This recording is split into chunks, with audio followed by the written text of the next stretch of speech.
Hanji, welcome to the Herbal Earth and good evening to all of you. ਅੱਜ ਸਾਡੇ ਨਾਲ doctor JS Virk ਜੀ ਫਗਵਾੜਾ ਤੋਂ MBBS FAMS FCGP PGD GM ਜੁੜੇ ਹਨ ਤੇ ਹਰ ਵਾਰ ਦੀ ਤਰ੍ਹਾਂ ਅੱਜ ਆਪਾਂ ਫਿਰ ਇੱਕ ਟੌਪਿਕ ਲੈ ਕੇ ਆਏ ਆ ਸਕਿਨ ਡਿਸੀਜ਼ਸ ਤੇ ਕਿ ਵੇਰੀਅਸ ਟਾਈਪਸ ਆਫ ਜਿਹੜੇ ਸਕਿਨ ਡਿਸੀਜ਼ਸ ਹੁੰਦੇ ਆ ਤੇ ਤੁਸੀਂ ਉਹਨਾਂ ਬਾਰੇ ਜਾਣਕਾਰੀ ਲਓਗੇ। ਡਾਕਟਰ ਸਾਹਿਬ ਸਾਨੂੰ ਉਹਨਾਂ ਬਾਰੇ ਦੱਸਣਗੇ ਕਿਹੜੀਆਂ ਚੀਜ਼ਾਂ ਸਾਨੂੰ ਅਵੋਇਡ ਕਰਨੀਆਂ ਚਾਹੀਦੀਆਂ ਔਰ ਕਿਹੜੀਆਂ ਚੀਜ਼ਾਂ ਸਾਨੂੰ ਲੈਣੀਆਂ ਚਾਹੀਦੀਆਂ ਆ ਤੇ ਤੁਸੀਂ ਸਾਰੇ ਪਲੀਜ਼ ਉਹਦੇ ਨੋਟਸ ਜ਼ਰੂਰ ਰੈਡੀ ਕਰਿਆ ਕਰੋ। ਤੇ ਉਸ ਤੋਂ ਇਲਾਵਾ ਇਹ ਕਿ ਜਿਹੜੇ ਵੀ ਤੁਹਾਡੇ ਕੁਐਸਚਨਸ ਹੈ at the end of the discussion doctor ਸਾਹਿਬ ਨੂੰ ਤੁਸੀਂ ਪੁੱਛ ਸਕਦੇ ਆ ਤੇ ਆਪਾਂ ਆਪਣਾ ਅੱਜ ਦਾ ਸੈਸ਼ਨ ਸ਼ੁਰੂ ਕਰਦੇ ਆ। ਵੈਲਕਮ ਡਾਕਟਰ ਸਾਹਿਬ। Thank you Chetna ji. Welcome to all ਤੇ ਮੇਰੇ ਭੈਣੋ ਤੇ ਭਰਾਵੋ। ਅੱਜ ਅਸੀਂ ਇੱਕ ਬਹੁਤ ਹੀ ਵਧੀਆ ਟੌਪਿਕ ਡਿਸਕਸ ਕਰਨੇ ਜਾ ਰਹੇ ਹਾਂ, ਕਾਮਨ ਸਕਿਨ ਡਿਸਆਰਡਰਸ। ਜਿਸ ਤਰ੍ਹਾਂ ਤੁਸੀਂ ਜਾਣਦੇ ਹੋ ਕਿ ਸਕਿਨ ਜਿਹੜੀ ਹੈ ਇਹ ਸਾਡੀ ਬੋਡੀ ਦਾ ਲਾਰਜੈਸਟ ਆਰਗਨ ਹੈ, ਸਭ ਤੋਂ ਵੱਡਾ ਆਰਗਨ ਹੈ ਔਰ ਇਸ ਨੂੰ ਅਸੀਂ ਜੇ ਇਹਦੇ ਫੰਕਸ਼ਨ ਤੇ ਅਨਾਟਮੀ ਦੇਖੀਏ ਕਿ ਕੀ ਚੀਜ਼ ਹੈਗੀ ਆ, ਇਹ ਇੱਕ ਸਭ ਤੋਂ ਵੱਡਾ ਆਰਗਨ ਸਾਡੀ ਬੋਡੀ ਦੇ ਵਿੱਚ ਹੈਗਾ ਜਿਹੜਾ ਕਿ ਬੋਡੀ ਮਾਸ ਦਾ ਤਕਰੀਬਨ 10% ਹਿੱਸਾ ਲੈਂਦਾ ਹੈਗਾ ਆ। 10ਵਾਂ ਹਿੱਸਾ ਬੋਡੀ ਦਾ ਇਹਦਾ ਵਜ਼ਨ ਹੈਗਾ ਆ। ਇਹ ਸਾਡੇ ਬਹੁਤ ਸਾਰੇ ਫੰਕਸ਼ਨ ਜਿਹੜੇ ਆ ਇਹ ਸਾਡੀ ਬੋਡੀ ਨੂੰ ਦਿੰਦੇ ਆ। ਇੱਕ ਤਾਂ ਪ੍ਰੋਟੈਕਸ਼ਨ ਦਾ, ਜਿਹੜੀ ਐਕਸਟਰਨਲ ਪ੍ਰੋਟੈਕਸ਼ਨ ਹੈਗੀ ਆ ਉਹ ਸਕਿਨ ਕਰਦੀ ਹੈ। ਦੂਜਾ ਵਾਟਰ ਪ੍ਰੀਜ਼ਰਵੇਸ਼ਨ ਕਰਦੀ ਆ, ਵਾਟਰ ਨੂੰ ਜਿਹੜਾ ਸਾਡੇ ਸਰੀਰ ਦਾ ਪਾਣੀ ਹੈ ਉਹਨੂੰ ਬਾਹਰ ਵੈਪੋਰੇਟ ਨਹੀਂ ਹੋਣ ਦਿੰਦੀ। ਸ਼ੌਕ ਅਬਜ਼ੋਰਪਸ਼ਨ ਹੈਗੀ ਆ, ਇਹਦੇ ਨਾਲ ਜਿਹੜੇ ਸ਼ੌਕਸ ਹੈਗੇ ਆ ਉਹ ਸਾਡੀ ਬੋਡੀ ਅਬਜ਼ੋਰਬ ਕਰਦੀ ਹੈਗੀ ਆ। ਫਿਰ ਇਹ ਟੱਚ ਦੀ ਜਿਹੜੀ ਸੈਂਸੇਸ਼ਨ ਹੈਗੀ ਆ, ਛੂਹਣ ਦੀ ਸੈਂਸੇਸ਼ਨ ਆ, ਉਹ ਸਾਨੂੰ ਦਿੰਦੀ ਹੈਗੀ ਆ। ਫਿਰ ਕੈਲੋਰੀ ਜਿਹੜੀ ਆ ਸਾਡੇ ਬੋਡੀ ਦੀ ਅੰਦਰਲੀ ਗਰਮੀ ਹੈਗੀ ਆ ਉਹਨੂੰ ਇਹ ਪ੍ਰੀਜ਼ਰਵ ਕਰਦੀ ਹੈਗੀ ਆ। ਵਿਟਾਮਿਨ ਡੀ ਜਿਹੜਾ ਹੈ ਉਹ ਵੀ ਸਕਿਨ ਦੇ ਵਿੱਚ ਹੀ ਸਿੰਥੇਸਾਈਜ਼ ਹੁੰਦਾ ਹੈਗਾ ਆ ਧੁੱਪ ਦੇ ਨਾਲ। ਤੇ ਟੈਂਪਰੇਚਰ ਵੀ ਕੰਟਰੋਲ ਕਰਦੀ ਆ, ਜਿਹੜੀ ਸਾਡੀ ਬਾਹਰਲੀ ਟੈਂਪਰੇਚਰ ਆ ਔਰ ਸਾਡੀ ਅੰਦਰਲੀ ਟੈਂਪਰੇਚਰ ਆ ਉਹਨੂੰ ਇਹ ਮਤਲਬ ਮੇਨਟੇਨ ਰੱਖਦੀ ਹੈਗੀ ਆ। ਤੇ ਬੋਡੀ ਦੇ ਵਿੱਚ ਸਾਡੀ ਸਕਿਨ ਦੇ ਵਿੱਚ ਬਹੁਤੇ ਸਾਰੇ ਜਿਹੜੇ ਫੈਟੀ ਐਸਿਡਸ ਹੈਗੇ ਆ ਉਹ ਨਿਕਲਦੇ ਹੈਗੇ ਆ, ਜਿਹੜੇ ਕਿ ਸਾਡੀ ਬੋਡੀ ਨੂੰ ਇੱਕ ਤਾਂ ਲੂਬਰੀਕੇਟ ਕਰਦੇ ਹੈਗੇ ਆ, ਇੱਕ ਮੋਇਸਚਰਾਈਜ਼ ਕਰਦੇ ਹੈਗੇ ਆ।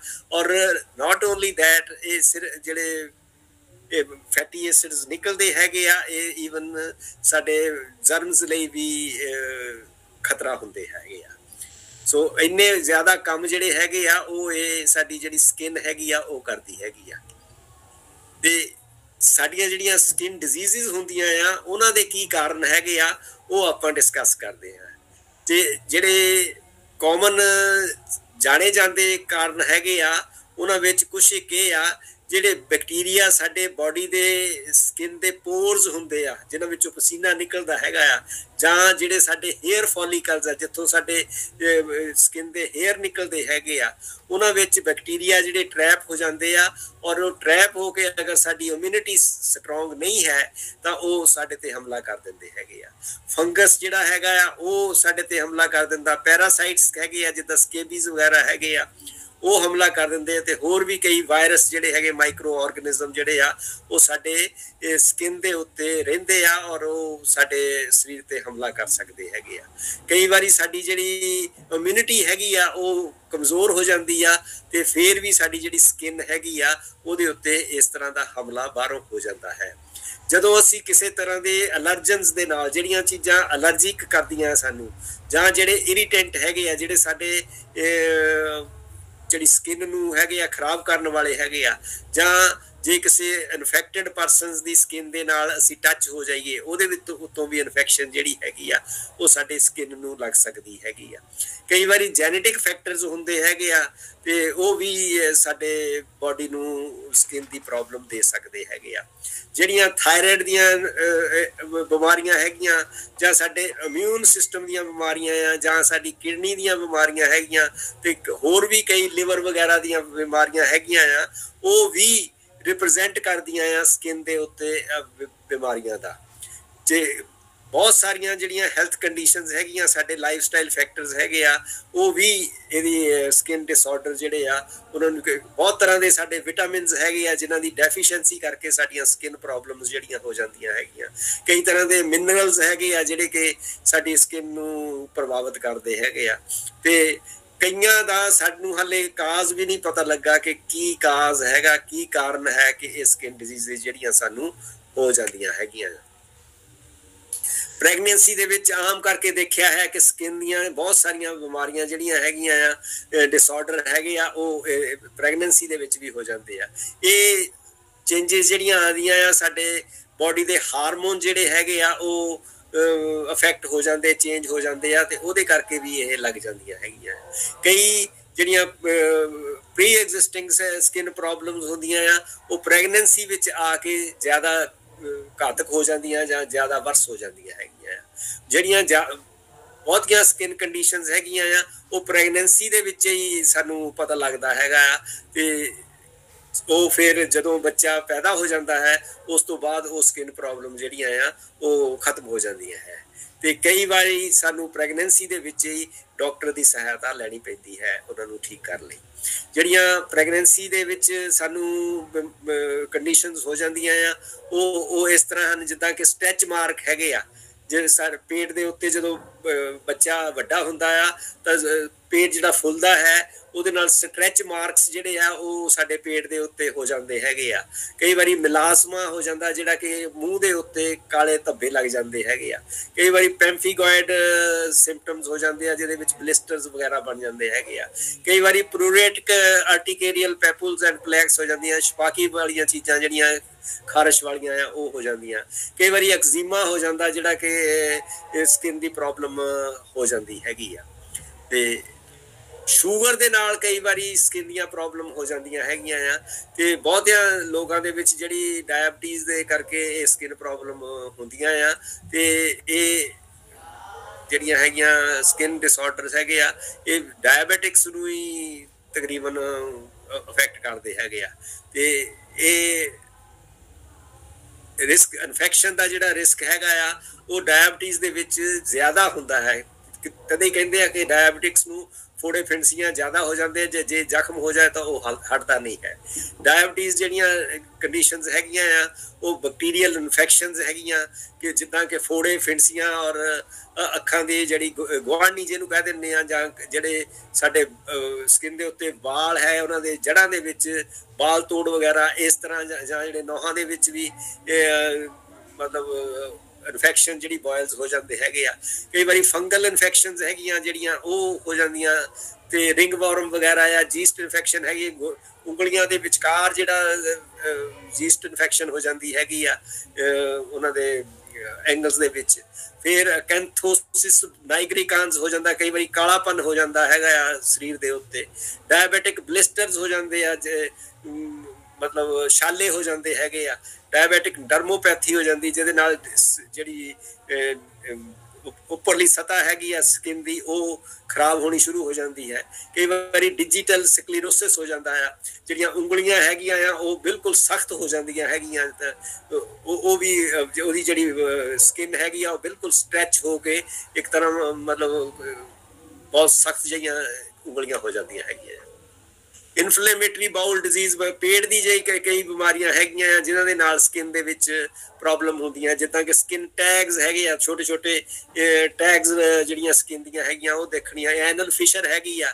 ਐਨਲ ਫਿਸ਼ਰ ਜਿਹੜੀ ਬਹੁਤ ਹੀ ਪੇਨਫੁਲ ਲੈਟਿਨ ਵੇਲੇ ਹੁੰਦੀ ਆ ਸਟੋਮੇਟਾਈਟਿਸ ਜਿਹੜੀ ਮੂੰਹ ਦੇ ਵਿੱਚ ਸੋਜ ਹੋ ਜਾਂਦੀ ਆ ਵੈਸਕੂਲਾਈਟਿਸ ਹੋ ਜਾਂਦੀ ਜਿਹੜੀਆਂ ਨਾੜਾਂ ਦੇ ਵਿੱਚ ਸੋਜ ਹੋ ਜਾਂਦੀ ਆ ਵਿਟਿਲਾਈਗੋ ਹੋ ਜਾਂਦੀ ਆ ਜਿਹੜਾ ਤੇ ਐਲਰਜਿਕ ਐਕਜ਼ੀਮਾ ਜਿਹੜਾ ਹੈ ਇਹ ਵੀ ਇਨਫਲੇਮੇਟਰੀ ਬਾਊਲ ਡਿਜ਼ੀਜ਼ ਦੇ ਨਾਲ ਹੁੰਦਾ ਹੈਗਾ ਆ ਫਿਰ ਸਾਡੇ ਜਿਹੜਾ ਹੈਗਾ ਸਟ੍ਰੈਸ ਹੈਗਾ ਆ ਜੇ ਤਣਾਅ ਹੈਗਾ ਸਾਡੇ ਜ਼ਿੰਦਗੀ ਦੇ ਵਿੱਚ ਉਹ ਵੀ ਕਈ ਤਰ੍ਹਾਂ ਦੇ ਇੰਬੈਲੈਂਸਿਸ ਜਿਹੜੇ ਆ ਸਾਨੂੰ ਟ੍ਰਿਗਰ ਕਰ ਦਿੰਦਾ ਹੈ ਤੇ ਜਿਹੜੀਆਂ ਸਕਿਨ ਪ੍ਰੋਬਲਮ ਹੈਗੀਆਂ ਐਗਰੇਵੇਟ ਕਰ ਦਿੰਦਾ ਇਹ ਕਿਹੜੀਆਂ ਐਕਜ਼ੀਮਾ ਹੈ ਸੋਰਾਇਸਿਸ ਹੈ ਐਕਨੀ ਹੈ ਮੂੰਹ ਦੇ ਉੱਤੇ ਰੋਜ਼ੇਸੀਆ ਹੈ ਲਾਲਪਨ ਹੋ ਜਾਂਦਾ ਹੈ ਇਕਥਿਓਸਿਸ ਹੈ ਜਿਹੜਾ ਕਿ ਮਤਲਬ ਜਿੱਦਾਂ ਮੱਛੀ ਦੇ ਸਕੇਲਸ ਹੋ ਜਾਂਦੀਆਂ, ਇਦਾਂ ਹੀ ਐਕਥਿਓਸਿਸ ਹੋ ਜਾਂਦਾ, ਵਿਟਲਾਈਗੋ ਜਿਹੜੀ ਹੈਗੀ ਆ ਉਹ ਹੋ ਜਾਂਦੀ ਹੈਗੀ ਆ, ਹਾਈਵਸ ਜਿਹੜੀਆਂ ਜਿਹਨੂੰ ਅਸੀਂ ਛਪਾਕੀ ਕਹਿੰਦੇ ਹੈ ਉਹ ਹੋ ਜਾਂਦੀ, ਸਿਗੋਰਿਕ ਡਰਮੇਟਾਈਟਿਸ ਹੋ ਜਾਂਦੀ, ਜਿਹੜੀ ਸਿਰ ਦੇ ਵਿੱਚ ਸਿਕਰੀ ਵਗੈਰਾ ਹੋ ਜਾਂਦੀ ਆ, ਅਲੋਪੇਸ਼ੀਆ ਐਰੇਟਾ ਜਿਹੜਾ ਹੈਗਾ ਇਸ ਟੈਸਟ ਕਰਕੇ ਹੁੰਦਾ ਆ ਕਿ ਥੋੜੇ ਵਾਲ ਜਿਹੜੇ ਹੈਗੇ ਆ ਉਹ ਥੋੜੀ ਜਗ੍ਹਾ ਦੇ ਵਿੱਚੋਂ ਜਿੰਨਾ ਕੁ ਰੁਪਈਏ ਦਾ ਜਗ੍ਹਾ ਹੁੰਦਾ ਹੈ ਉਨੀ ਕੁ ਵਾਲ ਜਿਹੜੇ ਆ ਉਹ ਉੜ ਜਾਂਦੇ ਹੈਗੇ ਆ। ਇਸ ਤਰ੍ਹਾਂ ਦੀਆਂ ਸਕਿਨ ਦੀਆਂ ਕਈ ਪ੍ਰੋਬਲਮ ਹੈਗੀਆਂ ਜਿਹੜੀਆਂ ਸਟ੍ਰੈਸ ਕਰਕੇ ਹੁੰਦੀਆਂ ਹੈਗੀਆਂ। ਕਈ ਪ੍ਰੋਬਲਮਾਂ ਜਿਹੜੀਆਂ ਹੈ ਉਹ ਸੂਰਜ ਦੀ ਤਪਸ਼ ਕਰਕੇ ਹੋ ਜਾਂਦੀਆਂ ਹੈਗੀਆਂ, ਤੇ ਇਹ ਵੀ ਡਿਫਰੈਂਟ ਜਿਹੜੇ ਸਕਿਨ ਡਿਸਆਰਡਰਸ ਹੈਗੇ ਆ ਉਹ ਸਨ ਕਰਕੇ ਹੁੰਦੇ ਆ। ਇਹ ਜਿਹੜੇ ਤਾਂ ਕੁਛ ਇੱਕ ਤਾਂ ਹੈ ਹਾਰਮਲੈਸ ਹੈਗੇ ਆ, ਤੇ ਜਿਹੜੇ ਰੇਅਰ ਹੈਗੇ ਆ ਉਹ ਲਾਈਫ ਥ੍ਰੈਟਨਿੰਗ ਹੋ ਸਕਦੇ ਆ, ਤੇ ਸਕਿਨ ਦੇ ਡਿਸਆਰਡਰਸ ਨੂੰ ਜ਼ਿਆਦਾ ਵਰਸਨ ਵੀ ਕਰ ਦਿੰਦੇ ਹੈਗੇ ਆ। ਸਨਲਾਈਟ ਐਕਸਪੋਜ਼ਰ ਜਿਹੜਾ ਹੈਗਾ ਆ ਉਹ ਸਾਨੂੰ ਬਹੁਤ ਥੋੜੀ ਦੇਰ ਲਈ ਹੀ ਲੈਣਾ ਚਾਹੀਦਾ ਹੈਗਾ ਆ, ਤੇ ਉਹਦੇ ਜਿਹਦੇ ਵਿੱਚ ਸਾਨੂੰ ਵਿਟਾਮਿਨ ਡੀ ਦੀ ਮਤਲਬ ਕਮੀ ਨਾ ਹੋਵੇ ਔਰ ਮਿਲਦਾ ਰਹੇ। 15-20 ਮਿੰਟ ਤੋਂ ਜ਼ਿਆਦਾ ਜਿਹੜਾ ਸਨ ਬਾਥ ਲੈਣਾ ਉਹ ਸਾਨੂੰ ਕਈ ਵਾਰੀ ਸਨ ਬਰਨ ਹੋ ਜਾਂਦੇ ਆ, ਔਰ ਸਨ ਬਰਨ ਤੋਂ ਬਾਅਦ ਸਾਨੂੰ ਕਈ ਵਾਰੀ ਕੈਂਸਰ ਦੀ ਵੀ ਸੰਭਾਵਨਾ ਹੋ ਸਕਦੀ ਹੈ ਜੇ ਜ਼ਿਆਦਾ ਅਸੀਂ ਸਨ ਬਾਥ ਲਈਏ। ਕਈ ਤਰ੍ਹਾਂ ਦੇ ਮੋਕੇ ਹੋ ਜਾਂਦੇ ਹੈਗੇ ਆ, ਰਿੰਕਲਸ ਜਿਹੜੀਆਂ ਝੁਰੜੀਆਂ ਹੈਗੀਆਂ ਆ ਉਹ ਹੋ ਜਾਂਦੀਆਂ, ਸਨ ਬਰਨ ਜਿਸ ਤਰ੍ਹਾਂ ਮੈਂ ਦੱਸਿਆ ਹੈ, ਐਕਟੀਨਿਕ ਕੈਰਾਟੋਸਿਸ ਹੋ ਜਾਂਦਾ, ਜੇ ਸਕਿਨ ਜਿਹੜੀ ਹੈਗੀ ਆ ਉਹ ਸਖਤ ਹੋ ਜਾਂਦੀ ਆ, ਕਈ ਵਾਰੀ ਸਕਿਨ ਕੈਂਸਰ ਹੋ ਜਾਂਦਾ, ਬੇਸਲ ਸੈਲ ਕਾਰਸੀਨੋਮਾ ਕਹਿੰਦੇ ਆ, ਸਕੁਇਮਸ ਸੈਲ ਕਾਰਸੀਨੋਮਾ ਕਹਿੰਦੇ, ਮੈਲਾਨੋਮਾ। ਇਹ 3 ਤਰ੍ਹਾਂ ਦੇ ਕੈਂਸਰ ਹੈਗੇ ਆ ਜਿਹੜੇ ਚਮੜੀ ਦੇ ਹੁੰਦੇ ਆ, ਇਹ ਸੂਰਜ ਦੀ ਤਪਸ਼ ਦੇ ਨਾਲ ਹੋ ਸਕਦੇ ਹੈਗੇ ਆ। ਫੋਟੋ ਸੈਂਸਿਟਿਵਿਟੀ ਹੋ ਜਾਂਦੀ ਆ, ਕਈ ਵਾਰੀ ਜਿਹੜੀ ਲਾਈਟ ਹੈਗੀ ਆ ਉਹਦੀ ਸੈਂਸਿਟਿਵਿਟੀ ਦੇ ਨਾਲ ਵੀ ਸਕਿਨ ਦੇ ਉੱਤੇ ਪ੍ਰਭਾਵ ਪੈਂਦਾ ਹੈਗਾ ਆ। ਸਿੰਪਟਮਸ ਕੀ ਹੈਗੇ ਆ ਜਿਹੜੇ ਕਿ ਸਕਿਨ ਡਿਸਆਰਡਰਸ ਵਿੱਚ ਹੁੰਦੇ ਹੈਗੇ ਆ। ਸਕਿਨ ਦੀਆਂ ਜਿਹੜੀਆਂ ਕੰਡੀਸ਼ਨਸ ਹੈਗੀਆਂ ਇਹ ਬਹੁਤ ਵਾਈਡ ਰੇਂਜ ਦੇ ਸਿੰਪਟਮਸ ਹੁੰਦੇ ਆ। ਸਿੰਪਟਮ ਜਿਹੜੇ ਸਕਿਨ ਦੇ ਹੈਗੇ ਆ ਉਹ ਕਾਮਨ ਪ੍ਰੋਬਲਮਸ ਜਿਹੜੀਆਂ ਹੈਗੀਆਂ ਉਹ ਉਹਨਾਂ ਤੋਂ ਅਪੀਅਰ ਹੁੰਦੇ ਆ, ਔਰ ਇਹ ਸਿੰਪਟਮ ਜਿਹੜੇ ਹੈਗੇ ਆ ਇਹ ਬਲਿਸਟਰ ਤੋਂ ਲੈ ਕੇ ਜਿੱਦਾਂ ਨਵੇਂ ਸ਼ੂ ਕਿਸੇ ਨੇ ਪਾਏ ਆ ਉਹਦੇ ਬਲਿਸਟਰ ਹੋ ਜਾਂਦੇ ਹੈਗੇ ਆ। ਟਾਈਟ ਪੈਂਟਸ ਹੈਗੀਆਂ ਆ ਉਹਨਾਂ ਦੇ ਨਾਲ ਮਤਲਬ ਕਾਫੀ ਝੁਰੜੀਆਂ ਜਿਹੀਆਂ ਔਰ ਟਾਈਟ ਪੈਂਟਾਂ ਦੇ ਨਾਲ ਵੀ ਹੋ ਜਾਂਦੀਆਂ ਹੈ। ਤੇ ਸਕਿਨ ਪ੍ਰੋਬਲਮ ਜਿਹੜੀਆਂ ਹੈਗੀਆਂ ਆ ਕਈਆਂ ਦਾ ਓਬਵੀਅਸ ਕਾਜ਼ ਨਹੀਂ ਪਤਾ ਲੱਗਦਾ, ਤੇ ਸਾਰੀਆਂ ਜਿਹੜੀਆਂ ਸਕਿਨ ਪ੍ਰੋਬਲਮ ਹੈਗੀਆਂ ਉਹਨਾਂ ਦੀ ਸਾਨੂੰ ਟ੍ਰੀਟਮੈਂਟ ਕਰਾਉਣੀ ਬਹੁਤ ਜ਼ਰੂਰੀ ਹੈਗੀ ਆ। ਸਕਿਨ ਦੀਆਂ ਰੈਗੂਲਰਿਟੀਜ਼ ਜਿਹੜੀਆਂ ਹੈਗੀਆਂ ਉਹ ਇਸ ਤਰ੍ਹਾਂ ਹੈ ਜਿਸ ਤਰ੍ਹਾਂ ਕਿ ਰੇਜ਼ਡ ਬੰਪਸ ਦੈਟ ਆਰ ਰੈਡ ਔਰ ਵਾਈਟ, ਲਾਲ ਔਰ ਚਿੱਟੇ ਜਿਹੜੇ ਆ ਉਹ ਦਾਣੇਦਾਰ ਰੇਜ਼ਡ ਹੋ ਜਾਂਦੇ ਆ। ਰੈਸ਼ ਹੋ ਜਾਂਦੀ ਆ ਜਿੱਦਾਂ ਦੀ ਮੀਜ਼ਲਸ ਦੀ ਰੈਸ਼ ਹੁੰਦੀ ਆ, ਇਸ ਤਰ੍ਹਾਂ ਦੀ ਪੇਨਫੁਲ ਹੁੰਦੀ ਆ, ਦਰਦ ਵਾਲੀ ਹੁੰਦੀ ਆ ਤੇ ਇੱਚੀ ਹੁੰਦੀ ਆ, ਉਹਦੇ ਵਿੱਚ ਖਾਰਿਸ਼ ਜ਼ਿਆਦਾ ਹੁੰਦੀ ਆ। ਸਕੇਲੀ ਔਰ ਰਫ ਸਕਿਨ ਹੋ ਸਕਦੀ ਆ, ਕਈ ਵਾਰੀ ਸਕਿਨ ਜਿਹੜੀ ਆ ਉਧੜ ਜਾਂਦੀ ਆ, ਪੀਲ ਹੋ ਜਾਂਦੀ ਆ, ਕਈ ਵਾਰੀ ਅਲਸਰ ਜ਼ਖਮ ਹੋ ਜਾਂਦੇ ਹੈਗੇ ਆ, ਓਪਨ ਸੋਰਸ ਔਰ ਲੀਜਨਸ ਇਸ ਤਰ੍ਹਾਂ ਦੇ ਹੋ ਜਾਂਦੇ ਆ, ਜਾਂ ਡਰਾਈ ਕਰੈਕਡ ਸਕਿਨ ਹੋ ਜਾਂਦੀ ਆ, ਜਿੱਦਾਂ ਖੁਰਦਰੀ ਜਿਹੀ ਸਕਿਨ ਹੋ ਜਾਂਦੀ ਹੈ, ਖੁਸ਼ਕ ਜਿਹੜੀ ਆ। ਡਿਸਕਲਰਡ ਪੈਚਸ ਆਫ ਸਕਿਨ ਹੋ ਜਾਂਦੇ ਆ, ਉਹਦੇ ਜਿਹੜੇ ਸਕਿਨ ਦੇ ਕਲਰ ਹੈਗਾ ਆ ਉਹ ਚੇਂਜ ਹੋ ਜਾਂਦਾ ਹੈਗਾ ਆ। ਕਈ ਵਾਰੀ ਫਲੈਸ਼ੀ ਬੰਪਸ ਹੋ ਜਾਂਦੇ ਆ, ਵਾਰਟਸ ਹੋ ਜਾਂਦੇ ਆ, ਜਿਹੜੇ ਮੋਲਸ ਹੁੰਦੇ ਹੈਗੇ ਆ, ਸਕਿਨ ਗਰੋਥ ਜਿਹੜੀਆਂ ਹੁੰਦੀਆਂ ਉਹ ਹੋ ਜਾਂਦੀਆਂ ਆ। ਜਿਹੜਾ ਮੋਲ ਹੈਗਾ ਆ ਆਲਰੇਡੀ ਮੋਕਾ ਹੈਗਾ ਆ ਉਹਦਾ ਕਲਰ ਚੇਂਜ ਹੋ ਜਾਂਦਾ, ਸਾਈਜ਼ ਵੀ ਵੱਧ ਜਾਂਦਾ ਹੈ, ਤੇ ਕਈ ਵਾਰੀ ਪਿਗਮੈਂਟ ਜਿਹੜਾ ਹੈਗਾ ਆ ਉਹ ਉੜ ਜਾਂਦਾ, ਜਿਹੜਾ ਸਾਡਾ ਸਕਿਨ ਦਾ ਨਾਰਮਲ ਪਿਗਮੈਂਟ ਹੈਗਾ ਆ ਉਹ ਨਹੀਂ ਰਹਿੰਦਾ ਹੈਗਾ ਆ। ਤੇ ਐਕਸੈਸਿਵ ਫਲਸ਼ਿੰਗ, ਬਹੁਤ ਸਾਰੀ ਲਾਲੀ ਜਿਹੜੀ ਆ ਉਹ ਜਦੋਂ ਧੁੱਪ ਦੇ ਵਿੱਚ ਤੁਸੀਂ ਬਹਿੰਦੇ ਆ ਤੇ ਬਹੁਤ ਸਾਰੀ ਲਾਲੀ ਜਿਹੜੀ ਆ ਹੋ ਜਾਂਦੀ ਹੈਗੀ ਆ। ਇਸ ਤਰ੍ਹਾਂ ਦੇ ਕਈ ਸਿੰਪਟਮਸ ਹੈਗੇ ਆ ਜਿਹੜੇ ਕਿ ਸਕਿਨ ਦੀਆਂ ਪ੍ਰੋਬਲਮਾਂ ਨੂੰ ਦਰਸਾਉਂਦੇ ਹੈਗੇ ਆ। ਜਿਹੜੇ ਬੱਚਿਆਂ ਦੇ ਵਿੱਚ ਸਕਿਨ ਡਿਸਆਰਡਰਸ ਹੈਗੇ ਆ ਉਹ ਐਗਜ਼ੀਮਾ ਹੋ ਜਾਂਦਾ, ਡਾਇਪਰ ਜਿਹੜੀ ਆ, ਜਿਹੜੇ ਬੱਚੇ ਡਾਇਪਰ ਯੂਜ਼ ਕਰਦੇ ਆ ਉਹ ਕੰਟੀਨਿਊਸਲੀ ਪਿਸ਼ਾਬ ਔਰ ਲੈਟਰਿਨ ਜਿਹੜੀ ਉਹਨਾਂ ਦੇ ਹੈ ਉਹਦੇ ਨਾਲ ਰੈਸ਼ ਹੋ ਜਾਂਦੀ ਹੈਗੀ ਆ। ਕਈ ਵਾਰੀ ਸਿਰ ਦੇ ਉੱਤੇ ਸਿਕਰੀ ਜ਼ਿਆਦਾ ਹੋ ਜਾਂਦੀ ਆ। ਚਿਕਨ ਪੌਕਸ ਦੇ ਜਿਹੜੇ ਮਤਲਬ ਹੈਗੇ ਆ ਬਲਿਸਟਰਸ ਹੈਗੇ ਆ ਉਹ ਹੋ ਜਾਂਦੇ ਆ, ਮੀਜ਼ਲਸ ਦੀ ਡੈਸ਼ ਹੋ ਜਾਂਦੀ ਆ, ਕਈ ਵਾਰੀ ਵਾਰਟਸ ਹੈਗਾ ਬੱਚਿਆਂ ਦੇ ਵੀ ਦੇਖਣ ਨੂੰ ਮਿਲਦੇ ਆ, ਐਕਨੀ ਬੱਚਿਆਂ 'ਚ ਵੀ ਹੋ ਸਕਦੀ ਹੈਗੀ ਆ। ਫਿਰ ਹਾਈਵਜ਼ ਛਪਾਕੀ ਹੋ ਜਾਂਦੀ ਆ, ਰਿੰਗ ਵਾਰਮ ਜਿਹੜਾ ਕਿ ਗੋਲ ਗੋਲ ਚੱਕਰਾਂ ਵਾਲੇ ਜਿਹੜੇ ਸਕਿਨ ਲੀਜਨਸ ਹੈਗੇ ਆ ਉਹ ਹੋ ਜਾਂਦੇ, ਰੈਸ਼ਸ ਹੋ ਜਾਂਦੀਆਂ, ਤੇ ਨਾਲ ਹੀ ਰੈਸ਼ਸ ਜਿਹੜੀਆਂ ਅਲਰਜਿਕ ਰਿਐਕਸ਼ਨ ਜਿਹੜੇ ਹੈਗੇ ਆ ਉਹ ਬੱਚਿਆਂ ਦੇ ਵਿੱਚ ਦੇਖਣ ਨੂੰ ਮਿਲਦੇ ਹੈਗੇ ਆ। 10 ਸਕਿਨ ਕੇਅਰ ਹੈਬਿਟਸ ਹੈਗੀਆਂ ਜਿਹੜੀਆਂ ਕਿ ਐਕਨੀ ਨੂੰ ਕਲੀਅਰ ਕਰ ਦਿੰਦੀਆਂ। ਐਕਨੀ ਇੱਕ ਬਹੁਤ ਹੀ ਇੰਪੋਰਟੈਂਟ ਬੱਚਿਆਂ ਦੇ ਯੰਗ ਅਡਲਟਸ ਦੇ ਵਿੱਚ ਦੇਖਣ ਨੂੰ ਮਿਲਦੀ ਆ, ਔਰ ਇਹਨਾਂ ਦੀ ਜਿਹੜੀ ਮੂੰਹ ਦੀ ਰੌਣਕ ਹੈਗੀ ਆ ਉਹ ਖਤਮ ਕਰ ਦਿੰਦੀ ਆ, ਤੇ ਉਹਦੇ ਵਿੱਚ ਬਹੁਤ ਬੱਚੇ ਜਿਹੜੇ ਹੈਗੇ ਆ ਉਹ ਆਪਣੀ ਹੀਨ ਭਾਵਨਾ ਦੇ ਸ਼ਿਕਾਰ ਹੋ ਜਾਂਦੇ ਆ। ਉਹਦੇ ਲਈ ਕੀ ਹੈਗਾ, wash twice A day and after sweating, ਜਦੋਂ ਪਸੀਨਾ ਪਸੂਨਾ ਆਵੇ ਜਾਂ ਵੈਸੇ ਵੀ 2 ਵੇਲੇ ਜਿਹੜਾ ਮੂੰਹ ਹੈਗਾ ਆ ਉਹਨੂੰ ਧੋਣਾ ਚਾਹੀਦਾ ਹੈ। ਤੇ ਆਪਣੇ ਸਿਰ ਦੇ ਉੱਤੇ ਧੁੱਪ ਜ਼ਿਆਦਾ ਨਾ ਲੱਗੇ ਤੇ ਕੋਈ ਹੈਟ ਤੇ ਹੈਲਮਟ ਵਗੈਰਾ ਪਹਿਨ ਕੇ ਰੱਖਣਾ ਚਾਹੀਦਾ ਹੈ। ਜਦੋਂ ਇਹ ਪਹਿਨਦੇ ਆ ਤਾਂ ਉਹਦੇ ਨਾਲ ਪਸੀਨਾ ਪਸੂਨਾ ਆ ਜਾਂਦਾ, ਤਾਂ ਉਹਦੇ ਨਾਲ ਵੀ ਹਾਂ ਇਹ ਹੋ ਜਾਂਦੀ ਹੈਗੀ ਆ। ਤੇ ਸਕਿਨ ਨੂੰ ਵਾਸ਼ ਕਰਨਾ ਬਹੁਤ ਜ਼ਰੂਰੀ ਹੈ 2 ਵਾਰੀ, ਖਾਸ ਕਰਕੇ ਜਦੋਂ ਪਸੀਨਾ ਆਇਆ ਹੋਵੇ।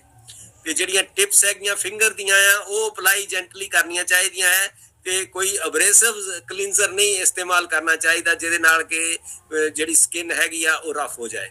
ਤੇ ਵਾਸ਼ ਕਲੋਥ, ਮੈਸ਼ ਸਪੰਜ ਔਰ anything else can irritate the skin, ਇਹ ਜਿਹੜੇ ਜ਼ਿਆਦਾ ਖੁਰਦਰੇ ਕੱਪੜੇ ਹੈਗੇ ਆ ਉਹ ਸਕਿਨ ਨੂੰ ਇਰੀਟੇਟ ਕਰ ਦਿੰਦੇ ਹੈਗੇ ਆ।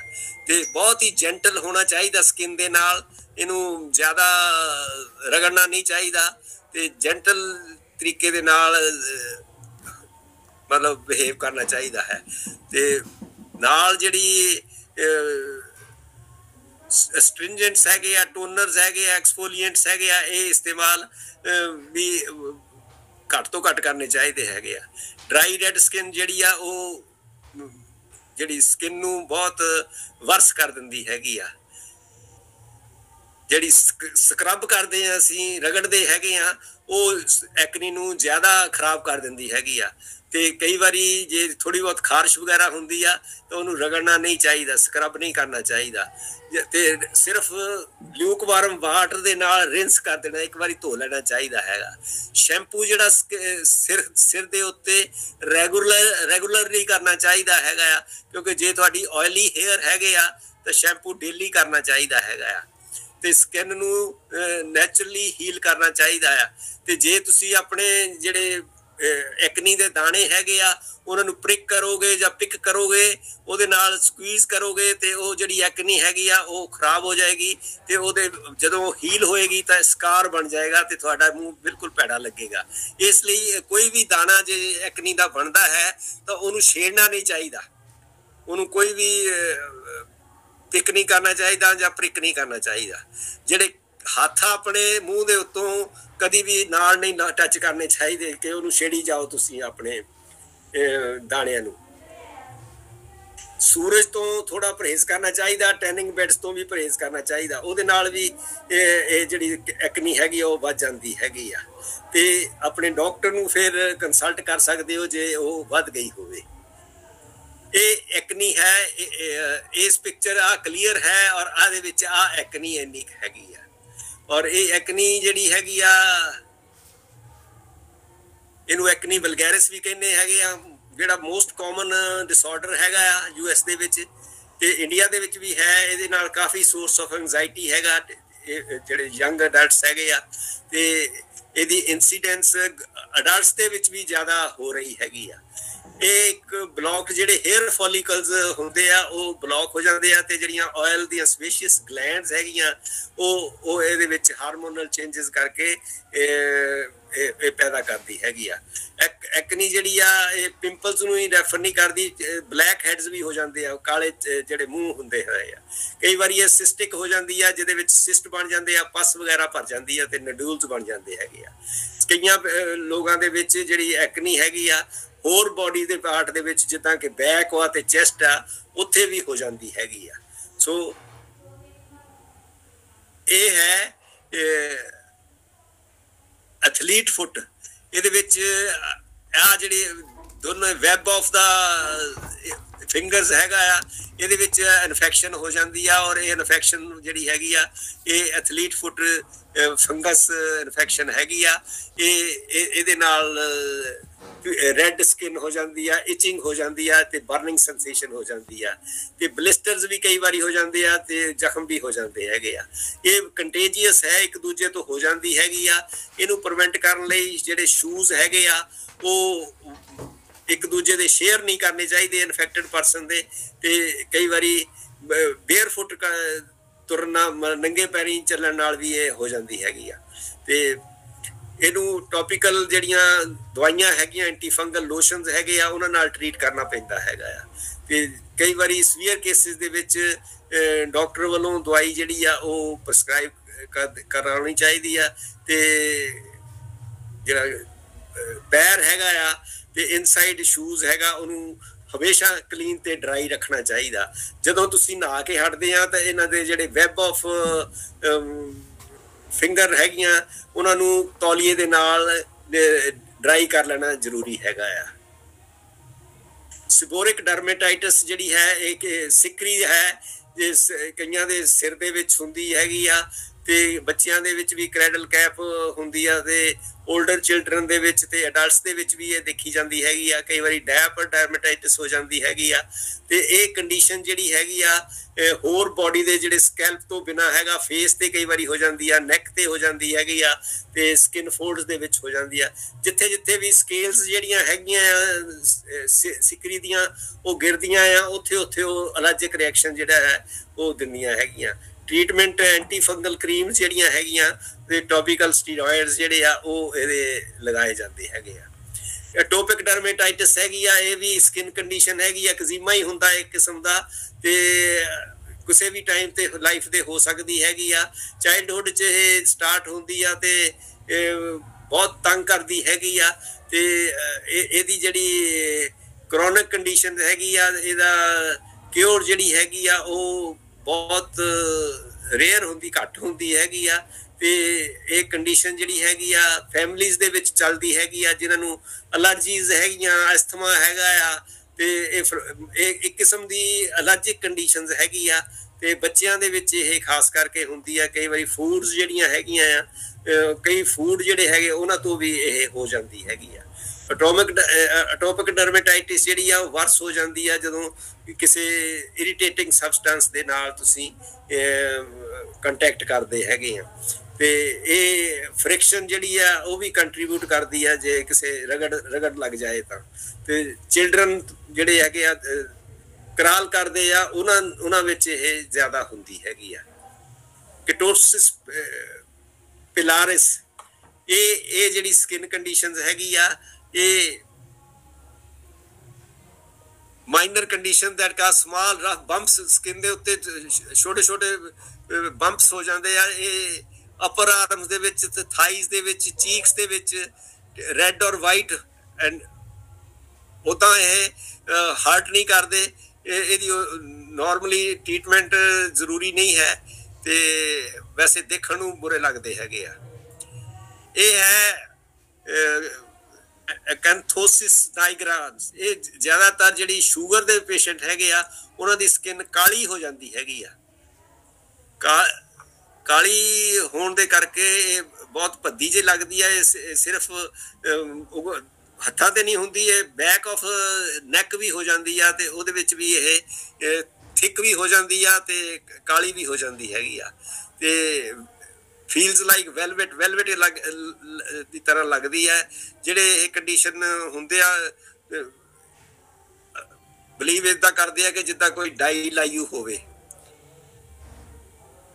ਤੇ ਸਕਰਬਿੰਗ ਜਿਹੜੀ ਹੈਗੀ ਆ ਉਹ ਇਹਨੂੰ ਠੀਕ ਨਹੀਂ ਕਰਦੀ।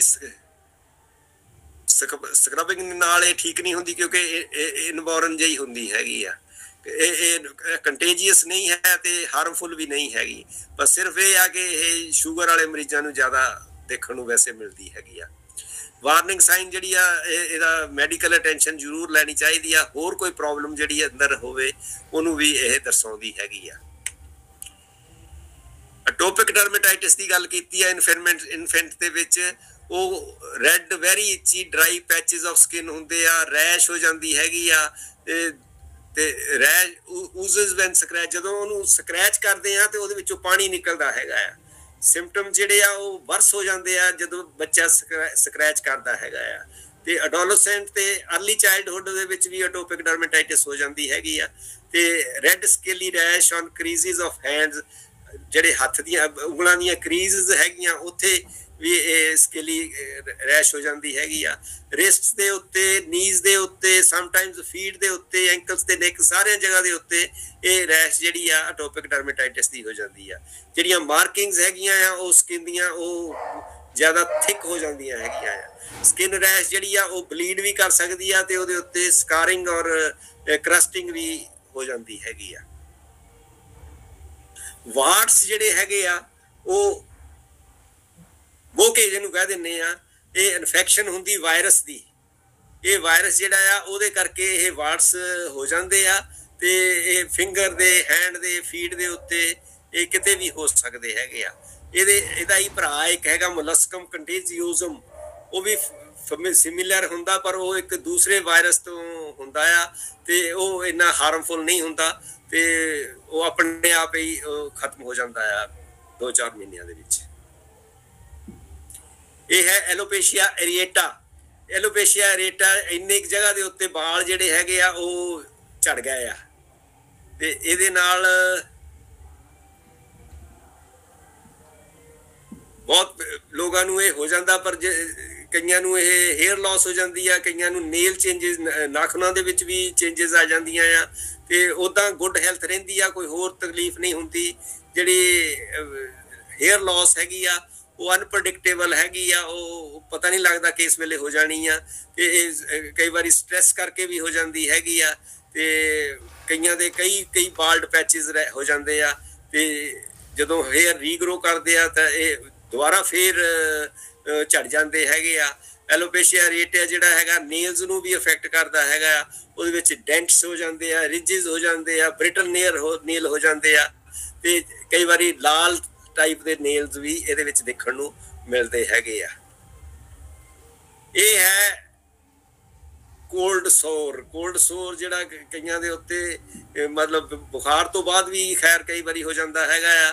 ਇਹ ਹਰਪੀਸ ਸਿੰਪਲੈਕਸ ਲੇਬੀਅਲਿਸ ਜਿਹੜਾ ਹੈਗਾ ਆ ਵਾਇਰਸ ਉਹਦੇ ਕਰਕੇ ਹੁੰਦਾ ਆ। ਬੁਖਾਰ ਤੋਂ ਬਾਅਦ ਕਈ ਕਹਿੰਦੇ ਆ ਕਿ ਉਹਨੂੰ ਇਸ ਤਰ੍ਹਾਂ ਦੇ ਸੋਰਸ ਜਿਹੜੇ ਹੋ ਜਾਂਦੇ ਹੈਗੇ ਆ। ਇਹ ਇਨਫੈਕਸ਼ੀਅਸ ਡਿਜ਼ੀਜ਼ ਹੈਗੀ ਆ। ਡੋਂਟ ਕਿਸ ਪੀਪਲ ਸਪੈਸ਼ਲੀ ਚਿਲਡਰਨ, ਇਹਨਾਂ ਨੂੰ ਕਿਸ ਨਹੀਂ ਕਰਨਾ ਚਾਹੀਦਾ ਬੱਚਿਆਂ ਨੂੰ ਤੇ ਇੰਟੀਮੇਟ ਕੰਟੈਕਟ ਨਹੀਂ ਹੋਣਾ ਚਾਹੀਦਾ। ਕਲੋਜ਼ ਕੰਟੈਕਟ ਜਿਹੜਾ ਹੈਗਾ ਆ, ਜੇ ਵੀਕਐਂਡ ਇਮਿਊਨਿਟੀ ਹੈਗੀ ਆ ਤਾਂ ਉਹਨਾਂ ਦੇ ਨਿਊਬੋਰਨ ਬੇਬੀਜ਼ ਦੇ ਵੀ ਹੋ ਜਾਂਦਾ ਹੈਗਾ ਆ। ਤੇ ਪਰਸਨਲ ਆਈਟਮ ਜਿਹੜੀਆਂ ਹੈਗੀਆਂ, ਲਿਪ ਬਾਮ ਹੈ, ਟਾਵਲਸ ਹੈ, ਰੇਜ਼ਰਸ ਹੈ, ਉਹ ਕਦੀ ਵੀ ਇੱਕ ਦੂਜੇ ਦੇ ਯੂਜ਼ ਨਹੀਂ ਕਰਨੇ ਚਾਹੀਦੇ। ਬੈਵਰੇਜ ਔਰ ਫੂਡ ਜਿਹੜਾ ਹੈਗਾ ਆ ਉਹ ਵੀ ਬਰਤਨਾਂ ਦੇ ਵਿੱਚ ਨਹੀਂ, ਸਾਂਝੀਆਂ 'ਚ ਲੈਣਾ ਚਾਹੀਦਾ ਤੇ ਕੋਲਡ ਸੋਰ ਨੂੰ ਟੱਚ ਵੀ ਨਹੀਂ ਕਰਨਾ ਚਾਹੀਦਾ। ਤੇ ਮੈਡੀਸਨ ਜਿਹੜੀ ਹੈਗੀ ਆ ਲਗਾਨੇ ਹੈਗੇ ਆ ਤਾਂ ਵਾਸ਼ ਕਰ ਲੈਣੇ ਚਾਹੀਦੇ ਹੱਥ ਜਿਹੜੇ ਆ ਆਪਣੇ ਬਾਅਦ ਦੇ ਵਿੱਚ। ਤੇ ਦਿਨ ਦੇ ਵਿੱਚ ਵੀ ਕਈ ਵਾਰੀ ਹੱਥ ਜਿਹੜੇ ਆ ਉਹ ਵਾਸ਼ ਕਰਨੇ ਚਾਹੀਦੇ ਹੈਗੇ ਆ। ਇਹ ਵੀ ਇੱਕ ਤਰ੍ਹਾਂ ਦਾ ਕੋਲਡ ਸੋਰ ਹੀ ਹੈ। ਇਹ ਹਰਪੀਸ ਸਿੰਪਲੈਕਸ ਕਰਕੇ ਹੁੰਦਾ ਹੈਗਾ, ਵਾਇਰਲ ਇਨਫੈਕਸ਼ਨ ਹੈਗੀ ਆ ਤੇ ਇਹ 3 ਤਰ੍ਹਾਂ ਦਾ ਹੋ ਸਕਦਾ ਆ। ਓਰਲ ਹਰਪੀਸ ਹੋ ਜਾਂਦਾ ਆ, ਮਾਊਥ ਹਰਪੀਸ ਹੋ ਜਾਂਦਾ ਆ ਤੇ ਹਰਪੀਸ ਸਿੰਪਲੈਕਸ ਲੇਬੀਅਲਿਸ ਜਿਹੜਾ ਬੁੱਲਾਂ ਤੇ ਹੋ ਜਾਂਦਾ ਉਹ ਹੋ ਜਾਂਦਾ ਹੈਗਾ ਆ। ਤੇ ਇਹ ਕੰਟੈਕਟ ਡਰਮੇਟਾਈਟਿਸ ਜਿਹੜੀ ਹੈਗੀ ਆ ਇਹ ਕੋਈ ਚੀਜ਼ ਲੱਗਣ ਦੇ ਕਰਕੇ ਹੋ ਜਾਂਦੀ ਹੈਗੀ ਆ। ਇਹ ਕੋਈ ਚੀਜ਼ ਜਿਹੜੀ ਚੀਜ਼ ਅਲਰਜਿਕ ਹੈਗੀ ਆ ਉਹ ਅਗਰ ਤੁਹਾਨੂੰ ਲੱਗਦੀ ਹੈ, ਕਈਆਂ ਦੀ ਸੀਮੈਂਟ ਨਾਲ ਹੋ ਜਾਂਦੀ ਆ, ਕਈਆਂ ਦੇ ਇੱਟਾਂ ਵਗੈਰਾ ਫੜਾਉਂਦੇ ਹੈਗੇ ਆ ਉਹਨਾਂ ਦੇ ਅਲਰਜੀ ਹੋ ਜਾਂਦੀ ਆ। ਕਈ ਵਾਰੀ ਕੋਈ ਵੀ ਚੀਜ਼ ਜਿਹੜੀ ਅਲਰਜਿਕ ਹੈਗੀ ਆ, ਜਦੋਂ ਸਾਬਣ ਦੀ ਕਈਆਂ ਨੂੰ ਅਲਰਜੀ ਹੋ ਜਾਂਦੀ ਆ, ਕੋਈ ਵੀ ਕੰਟੈਕਟ ਕਰਦੇ ਆ ਚੀਜ਼ ਉਹਦੇ ਨਾਲ ਇੱਚੀ ਸਕਿਨ ਹੋ ਜਾਂਦੀ ਆ, ਰੈਸ਼ ਹੋ ਜਾਂਦੀ ਹੈਗੀ ਆ, ਕਈ ਵਾਰੀ ਬਲਿਸਟਰਸ ਹੋ ਜਾਂਦੇ ਹੈਗੇ ਆ। ਇਹ ਕੰਟੇਜੀਅਸ ਨਹੀਂ, ਇੱਕ ਦੂਜੇ ਤੋਂ ਨਹੀਂ ਹੁੰਦੀ, ਪਰ ਜਿਹੜੀ ਚੀਜ਼ ਦੇ ਨਾਲ ਹੁੰਦੀ ਆ ਉਹਨੂੰ ਅਵੋਇਡ ਕਰਨਾ ਚਾਹੀਦਾ। ਤੇ ਬਹੁਤ ਸਾਰੀਆਂ ਚੀਜ਼ਾਂ ਜਿਹੜੀਆਂ ਆ ਉਹ ਇਰੀਟੇਟ ਕਰਦੀਆਂ ਹੈਗੀਆਂ ਆ, ਅਲਰਜਿਕ ਰਿਐਕਸ਼ਨ ਦੇ ਦਿੰਦੀਆਂ ਹੈਗੀਆਂ ਤੇ ਬਹੁਤੇ ਲੋਕ ਫਿਰ ਇਹਦੀ ਦਵਾਈ ਲੈਣਾ ਪਸੰਦ ਕਰਦੇ ਹੈਗੇ ਆ। ਇਹ ਫਿਰ ਸਿਗੋਰਿਕ ਡਰਮੇਟਾਈਟਿਸ ਦਾ ਹੀ ਕੇਸ ਹੈਗਾ ਆ। ਇਹ ਜਿਹੜੀ ਸਿਕਰੀ ਹੈਗੀ ਆ, ਸਿਕਰੀ ਦੇ ਨਾਲ ਕਈ ਤਰ੍ਹਾਂ ਦੀਆਂ ਪ੍ਰੋਬਲਮ ਜਿਹੜੀਆਂ ਹੋ ਜਾਂਦੀਆਂ ਆ। ਤੇ ਕਾਮਨ ਸਕਿਨ ਡਿਜ਼ੀਜ਼ ਹੈਗੀ ਆ, ਰੈਸ਼ ਹੋ ਜਾਂਦੀ ਹੈਗੀ ਆ। ਤੇ ਜਦੋਂ ਰੈਸ਼ ਅਪੀਅਰ ਹੁੰਦੀ ਆ ਤੇ ਇਹਦਾ ਰੈਡਿਸ਼ ਕਲਰ ਹੁੰਦਾ ਆ, ਸਵੋਲਨ ਹੋ ਜਾਂਦੇ ਆ, ਗ੍ਰੀਜ਼ੀ ਅਪੀਅਰੈਂਸ ਹੋ ਜਾਂਦੀ ਆ, ਵਾਈਟ ਔਰ ਜੈਲਿਸ਼ ਕਰਸਟੀ ਸਕੇਲਸ ਹੋ ਜਾਂਦੀਆਂ ਆ ਸਰਫੇਸ ਦੇ ਉੱਤੇ। ਤੇ ਜਿਹੜੀਆਂ ਬਾਡੀ ਦੇ ਉੱਤੇ ਰੈਸ਼ਿਸ ਅਪੀਅਰ ਹੁੰਦੀਆਂ ਆ, ਇਹ ਸਕਿਨ ਨੂੰ ਇਚ ਕਰਦੀਆਂ, ਬਹੁਤ ਜ਼ਿਆਦਾ ਖਾਰਿਸ਼ ਵਗੈਰਾ ਕਰਦੀਆਂ ਹੈਗੀਆਂ ਆ। ਇਹ ਬੱਚੇ ਦੇ ਐਕਜ਼ੀਮਾ ਹੋਇਆ ਆ। ਐਕਜ਼ੀਮਾ ਜਿਹੜਾ ਟੂ ਮੀਨਿੰਗ ਹੈਗੇ ਆ। It can mean either of the following group of condition that inflamed, irritated and itchy skin ਹੋ ਜਾਂਦੀ ਆ, ਜ਼ਖਮ ਹੋ ਜਾਂਦੇ ਹੈਗੇ ਆ। ਤੇ ਇਹਦੇ ਵਿੱਚ ਐਟੋਪਿਕ ਡਰਮੇਟਾਈਟਿਸ, ਕੰਟੈਕਟ ਡਰਮੇਟਾਈਟਿਸ ਤੇ ਸਟੇਸਿਸ ਡਰਮੇਟਾਈਟਿਸ, ਇਹ ਸਾਰੀਆਂ ਜਿਹੜੀਆਂ ਐਕਜ਼ੀਮਾ ਦੇ ਵਿੱਚ ਹੀ ਆਉਂਦੀਆਂ ਹੈਗੀਆਂ। ਇਹ ਵੀ ਐਕਜ਼ੀਮਾ ਹੈਗਾ ਆ। ਇਹ ਵੀ eczema is blanket term for several non-contagious conditions. Inflamed, red, dry and itchy skin ਹੋ ਜਾਂਦੀ ਹੈ। Doctors aren't sure what makes eczema. ਇਹ ਪਤਾ ਨਹੀਂ ਲੱਗਦਾ ਕਿ ਕਿਸ ਕਰਕੇ ਹੁੰਦਾ ਆ। ਕਈਆਂ ਨੂੰ ਤਾਂ ਇਹ ਸਟ੍ਰੈਸ ਕਰਕੇ ਹੋ ਜਾਂਦਾ, ਕਈਆਂ ਨੂੰ ਇਰੀਟੈਂਟਸ ਕਰਕੇ ਹੋ ਜਾਂਦਾ, ਕਈਆਂ ਦੇ ਸੋਪਸ ਜਿਹੜੇ ਹੈਗੇ ਆ ਉਹ ਕਈ ਤਰ੍ਹਾਂ ਦੇ ਸੋਪਸ ਵਰਤਦੇ ਹੱਥਾਂ ਨੂੰ ਤੇ ਉਹਨਾਂ ਦੇ ਅਲਰਜਨਸ ਦੇ ਨਾਲ ਹੋ ਜਾਂਦਾ। ਕਈਆਂ ਨੂੰ ਕਲਾਈਮੇਟ ਚੇਂਜ ਤੇ ਟ੍ਰਿਗਰ ਫੇਲੇਅਰ ਕਰ ਦਿੰਦਾ ਹੈਗਾ। ਇਹ ਐਲਬੋਸ ਤੇ, ਹੈਂਡਸ ਤੇ ਸਕਿਨ ਫੋਲਡਸ ਦੇ ਉੱਤੇ ਜ਼ਿਆਦਾਤਰ ਦੇਖਣ ਨੂੰ ਮਿਲਦਾ ਹੈਗਾ ਆ। ਕਈ ਤਰੀਕੇ ਮੈਡੀਕੇਸ਼ਨਸ ਹੈਗੀਆਂ ਜਿਹੜੀਆਂ ਕਿ ਐਗਜ਼ੀਮੇ ਨੂੰ ਲਗਾ ਕੇ ਠੀਕ ਕੀਤਾ ਜਾਂਦਾ ਹੈਗਾ ਆ। ਤੇ ਕਈ ਲਗਾ ਕੇ ਕੀਤੀਆਂ ਜਾਂਦੀਆਂ, ਕਈ ਓਰਲੀ ਵੀ, ਮਾਊਥ ਰਾਹੀਂ ਵੀ, ਜਾਂ ਕੋਈ ਟੀਕੇ ਲਗਾ ਕੇ ਵੀ ਠੀਕ ਕੀਤੀ ਜਾਂਦੀ ਹੈਗੀ ਆ। ਇਹ ਹੈ ਫੋਲੀਕੁਲਾਈਟਿਸ। ਜਿਹੜੇ ਸਾਡੇ ਵਾਲ ਹੈਗੇ ਆ ਉਹਨਾਂ ਦੀਆਂ ਜੜ੍ਹਾਂ ਦੇ ਵਿੱਚ ਅਗਰ ਪ੍ਰੋਬਲਮ ਹੋ ਜਾਂਦੀ ਆ ਤਾਂ ਇਸ ਤਰ੍ਹਾਂ ਦੀ ਸਕਿਨ ਕੰਡੀਸ਼ਨ ਹੋ ਜਾਂਦੀ ਹੈਗੀ ਆ ਤੇ ਉਹਨੂੰ ਅਸੀਂ ਫੋਲੀਕੁਲਾਈਟਿਸ ਕਹਿੰਦੇ ਹੈਗੇ ਆ। ਤੇ ਇਹ ਜਿਹੜੀ ਕਾਮਨ ਇਨਫੈਕਸ਼ਨ ਹੁੰਦੀ ਆ ਹੇਅਰ ਦੇ ਫੋਲੀਕਲਸ ਦੇ ਵਿੱਚ ਹੁੰਦੀ ਆ। ਫੋਲੀਕਲ ਜਿਹੜੇ ਹੈਗੇ ਆ ਉਹ ਸਕਿਨ ਦੇ ਜਿੱਥੇ ਵੀ ਵਾਲ ਹੈਗੇ ਆ ਉੱਥੇ ਹੋ ਜਾਂਦੇ ਆ। ਪਰ ਜਿਹੜੇ ਸਾਡੇ ਹੱਥ ਦੇ ਹੈਗੇ ਆ ਤੇ ਸੋਲਸ ਹੈਗੇ ਆ ਉੱਥੇ ਕਿਉਂਕਿ ਵਾਲ ਨਹੀਂ ਹੁੰਦੇ, ਉੱਥੇ ਨਹੀਂ ਇਹ ਹੋ ਸਕਦੇ। ਇਹ ਸਡਨ ਨੈਕ ਨਹੀਂ ਬ੍ਰੇਕਆਊਟ ਹੋ ਜਾਂਦੀ ਆ ਤੇ ਰੈਡ ਰਿੰਗ ਅਰਾਊਂਡ ਹੋ ਜਾਂਦੇ ਆ ਕਿਉਂਕਿ ਜਿਹੜਾ ਸੈਂਟਰ ਪੋਰਸ਼ਨ ਹੈਗਾ ਆ ਉਹਦੇ ਵਿੱਚ ਇਨਫੈਕਸ਼ਨ ਹੋ ਜਾਂਦੀ ਤੇ ਆਲੇ ਦੁਆਲੇ ਲਾਲੀ ਹੋ ਜਾਂਦੀ ਹੈਗੀ ਆ। ਤੇ ਇਹ ਸਿੰਪਟਮਸ ਜਿਹੜੇ ਆ ਵੇਰੀ ਕਰਦੇ ਹੈਗੇ ਆ ਤੇ ਕਈਆਂ ਨੂੰ ਤਾਂ ਪਤਾ ਨਹੀਂ ਲੱਗਦਾ ਕਿ ਉਹਨਾਂ ਦੇ ਕੋਈ ਇੱਦਾਂ ਦੀ ਪ੍ਰੋਬਲਮ ਵੀ ਹੈ, ਸਿਰਫ ਦੇਖਣ ਨੂੰ ਹੀ ਲੱਗਦੀ ਹੈਗੀ ਆ। ਤੇ ਕਈ ਵਾਰੀ ਇਹ ਇਨਫੈਕਸ਼ਨ ਜਿਹੜੀ ਹੈਗੀ ਉਹਦੇ ਨਾਲ ਖਾਰਿਸ਼ ਵਗੈਰਾ ਜ਼ਿਆਦਾ ਹੋ ਜਾਂਦੀ ਹੈਗੀ ਆ ਤੇ ਪੇਨਫੁਲ ਵੀ ਹੋ ਸਕਦੀ ਜੇ ਇਨਫੈਕਸ਼ਨ ਜ਼ਿਆਦਾ ਹੋਵੇ ਤਾਂ। ਇਹ ਹੈ ਛਪਾਕੀ, ਜਿਹਨੂੰ ਅਸੀਂ ਹਾਈਵਜ਼ ਕਹਿੰਦੇ ਹੈਗੇ ਆ।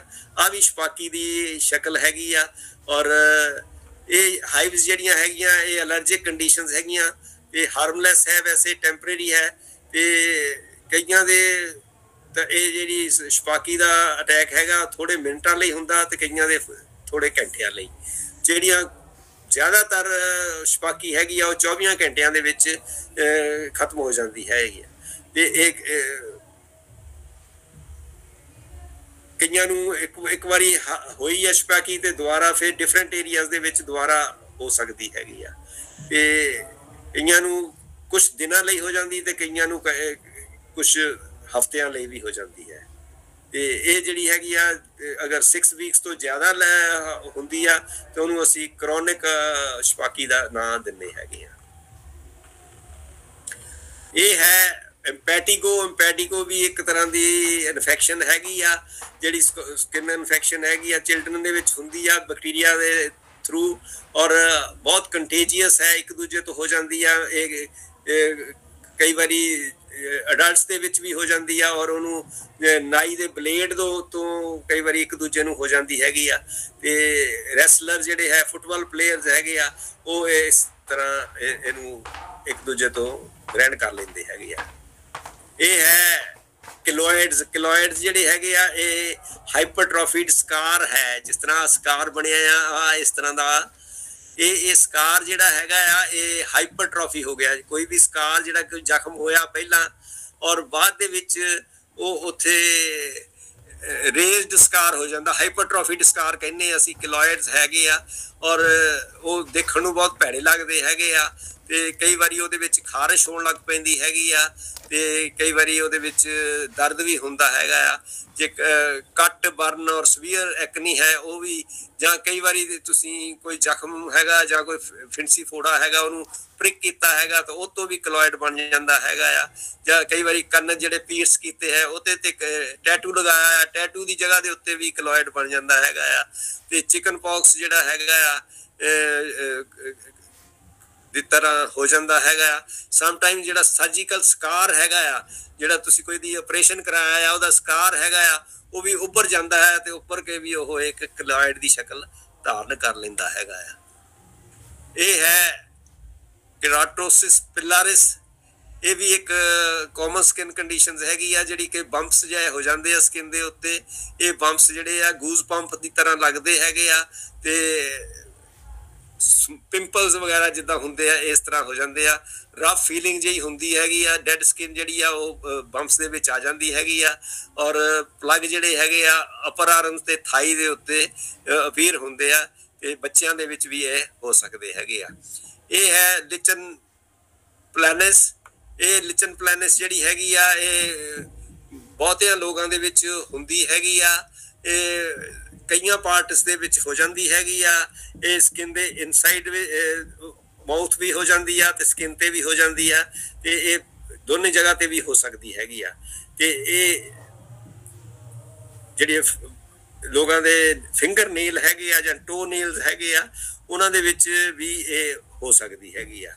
ਇਹ ਜੈਨੀਟਲਸ ਜਿਹੜੇ ਹੈ ਉਹਨਾਂ ਦੇ ਵਿੱਚ ਵੀ ਇਹ ਔਰ ਪਰਸਨ ਦੇ ਸਕੈਲਪ ਦੇ ਵਿੱਚ ਵੀ ਹੋ ਜਾਂਦੀ ਹੈਗੀ ਆ। ਔਰ ਇਹ ਹੈ ਮਿਲਾਸਮਾ। ਮਿਲਾਸਮਾ ਲੇਡੀਜ਼ ਦੇ ਵਿੱਚ ਹੁੰਦਾ, ਖਾਸ ਕਰਕੇ ਇਸ ਤਰ੍ਹਾਂ ਦਾ ਕਾਲਾਪਨ ਹੋ ਜਾਂਦਾ। ਕਈਆਂ ਨੂੰ ਚੀਕਸ ਦੇ ਉੱਤੇ ਇਸ ਤਰ੍ਹਾਂ ਦਾ ਹੋ ਜਾਂਦਾ, ਕਈਆਂ ਨੂੰ ਨੱਕ ਦੇ ਉੱਤੇ ਹੋ ਜਾਂਦਾ ਇਹ ਕਾਲਾਪਨ। ਇਹ ਮਿਲਾਜ਼ਮਾ ਕਹਿੰਦੇ ਆ ਅਸੀਂ ਇਹਨੂੰ। ਔਰ ਇਹ ਕਾਮਨ ਸਕਿਨ ਪ੍ਰੋਬਲਮ ਹੈਗੀ ਆ। ਇਹ ਬਰਾਊਨ ਗ੍ਰੇ ਬਰਾਊਨ ਪੈਚਸ ਹੋ ਜਾਂਦੇ ਆ ਫੇਸ ਦੇ ਉੱਤੇ ਤੇ ਇਹ ਚੀਕਸ ਦੇ ਵਿੱਚ ਹੋ ਜਾਂਦੇ, ਬ੍ਰਿਜ ਆਫ ਨੋਜ਼ ਤੇ ਹੋ ਜਾਂਦੇ, ਫੋਰਹੈਡ ਤੇ ਹੋ ਜਾਂਦੇ, ਚਿੰਨ ਤੇ ਹੋ ਜਾਂਦੇ ਆ ਤੇ ਅਪਰ ਲਿਪ ਤੇ ਵੀ ਹੋ ਜਾਂਦੇ ਹੈਗੇ ਆ। ਇਹ ਅਦਰ ਪਾਰਟਸ ਤੇ ਵੀ ਹੋ ਸਕਦੇ ਹੈਗੇ ਆ ਤੇ ਫੋਰ ਆਰਮ ਤੇ ਨੈਕ ਦੇ ਉੱਤੇ। ਇਹ ਮਿਲਾਜ਼ਮਾ ਜਿਹੜਾ ਆ ਹਾਰਮੋਨਲ ਚੇਂਜਸ ਕਰਕੇ ਹੁੰਦਾ ਹੈਗਾ ਆ। ਇਹ ਨੇਲ ਦਾ ਰਿੰਗ ਵਾਰਮ ਹੈਗਾ, ਫੰਗਸ ਇਨਫੈਕਸ਼ਨ ਹੈਗੀ ਆ, ਨੇਲ ਫੰਗਸ ਹੈ। ਔਰ ਇਹ ਨੇਲ ਜਿਹੜੇ ਹੈਗੇ ਆ easy to get nail infection ਹੈਗੀ ਆ। ਤੇ ਫੁੱਟ ਤੇ ਵੀ ਹੋ ਸਕਦੀ ਆ, ਤੁਹਾਡੇ ਪੈਰ ਤੇ ਵੀ ਹੋ ਸਕਦੀ ਆ, ਤੁਹਾਡੇ ਨੇਲਸ ਦੇ ਉੱਤੇ ਵੀ ਹੋ ਸਕਦੀ ਹੈਗੀ ਆ, ਕਾਮਨ ਹੈਗੀ ਆ। ਔਰ ਨੇਲ ਇਨਫੈਕਸ਼ਨ ਜਿਹੜੀ ਆ ਵਾਰਮ ਮੋਇਸਟ ਪਲੇਸ ਦੇ ਵਿੱਚ ਜ਼ਿਆਦਾ ਹੁੰਦੀ ਹੈਗੀ ਆ। ਤੇ ਇਹ ਜਿਹੜੇ ਸਵਿਮਿੰਗ ਕਰਦੇ ਆ ਉਹਨਾਂ ਨੂੰ ਖਾਸ ਮਤਲਬ ਹਦਾਇਤ ਰੱਖਣੀ ਚਾਹੀਦੀ ਹੈਗੀ ਆ। ਤੇ ਜੇ ਕਿਸੇ ਫੰਗਲ ਇਨਫੈਕਸ਼ਨ ਕਿਸੇ ਕੋਲ ਹੈਗੀ ਆ ਤੇ ਉਹਨੂੰ ਬੇਅਰਫੁੱਟ ਤੁਰਦਾ ਹੈਗਾ ਆ ਤੇ ਉਸ ਏਰੀਏ ਦੇ ਵਿੱਚ ਇਹ ਦੂਜੇ ਨੂੰ ਨਹੀਂ ਤੁਰਨਾ ਚਾਹੀਦਾ ਕਿਉਂਕਿ ਉਹਦੇ ਨਾਲ ਇਨਫੈਕਸ਼ਨ ਜਿਹੜੀ ਆ ਇੱਕ ਦੂਜੇ ਤੋਂ ਹੋ ਜਾਂਦੀ ਹੈਗੀ ਆ। ਵੈਟ ਨੇਲਸ ਜਿਹੜੇ ਹੈਗੇ ਆ ਉਹ ਨੇਲ ਫੰਗਸ ਨੂੰ ਕਈ ਵਾਰੀ ਜ਼ਿਆਦਾ ਜਨਮ ਦਿੰਦੇ ਹੈਗੇ ਆ। ਕਈਆਂ ਲੋਕਾਂ ਦੇ ਡਿਵੈਲਪ ਹੋ ਜਾਂਦੀ ਆ same pair of sweaty shoes ਦੇ, ਉਹੀ ਪਹਿਨਣ ਦੇ ਨਾਲ ਐਵਰੀ ਡੇ ਹਰ ਰੋਜ਼ ਜਿਹੜੇ ਆ ਪਸੀਨੇ ਵਾਲੇ ਬੂਟ ਪਹਿਨਣੇ ਆ ਉਹਦੇ ਵਿੱਚ ਵੀ ਇਹ ਹੋ ਜਾਂਦੀ ਹੈਗੀ ਆ। ਫਿੰਗਰ ਨੇਲ ਜਿਹੜੇ ਹੈਗੇ ਆ ਜਿਹੜੇ ਵੈਟ ਰਹਿੰਦੇ ਆ ਕਾਫੀ ਸਮੇਂ ਲਈ, ਹੁਣ ਜੌਬ ਉਹਨਾਂ ਦੀ ਇਦਾਂ ਦੀ ਆ ਜਾਂ ਹੌਬੀ ਆ, ਉਹ ਵੀ ਸਸੈਪਟੀਬਲ ਹੈਗੇ ਆ। ਇਨਫੈਕਟਡ ਨੇਲ ਦੇ ਵਿੱਚ ਜੋ ਤੁਸੀਂ ਦੇਖਦੇ ਫੰਗਸ ਉਹ ਇਨਫੈਕਸ਼ਨ ਜਿਹੜੀ ਆ ਉਹ ਕਾਜ਼ ਕਰ ਦਿੰਦਾ ਹੈਗਾ ਆ। ਇਹ ਹੈ ਸੋਰਾਇਸਿਸ ਦੇ ਦੋ ਕੇਸ ਹੈਗੇ ਆ। ਸੋਰਾਇਸਿਸ ਇਸ ਤਰ੍ਹਾਂ ਹੁੰਦਾ ਹੈ ਜਿਹਦੇ ਵਿੱਚ ਸਕੇਲਸ ਜਿਹੜੀਆਂ ਹੁੰਦੀਆਂ ਹੈਗੀਆਂ ਆ ਤੇ ਇਹ ਵੀ ਸਕੇਲਸ ਜਿਸ ਤਰ੍ਹਾਂ ਵਾਈਟ ਸਕੇਲਸ ਹੈਗੀਆਂ ਆ, ਇਹ ਸੋਰਾਇਸਿਸ ਦੀ ਸ਼ਕਲ ਹੈਗੀ ਆ। ਸੋਰਾਇਸਿਸ ਜਿਹੜਾ ਆ ਲਾਈਫ ਲੌਂਗ ਕੰਡੀਸ਼ਨ ਹੈਗੀ ਆ।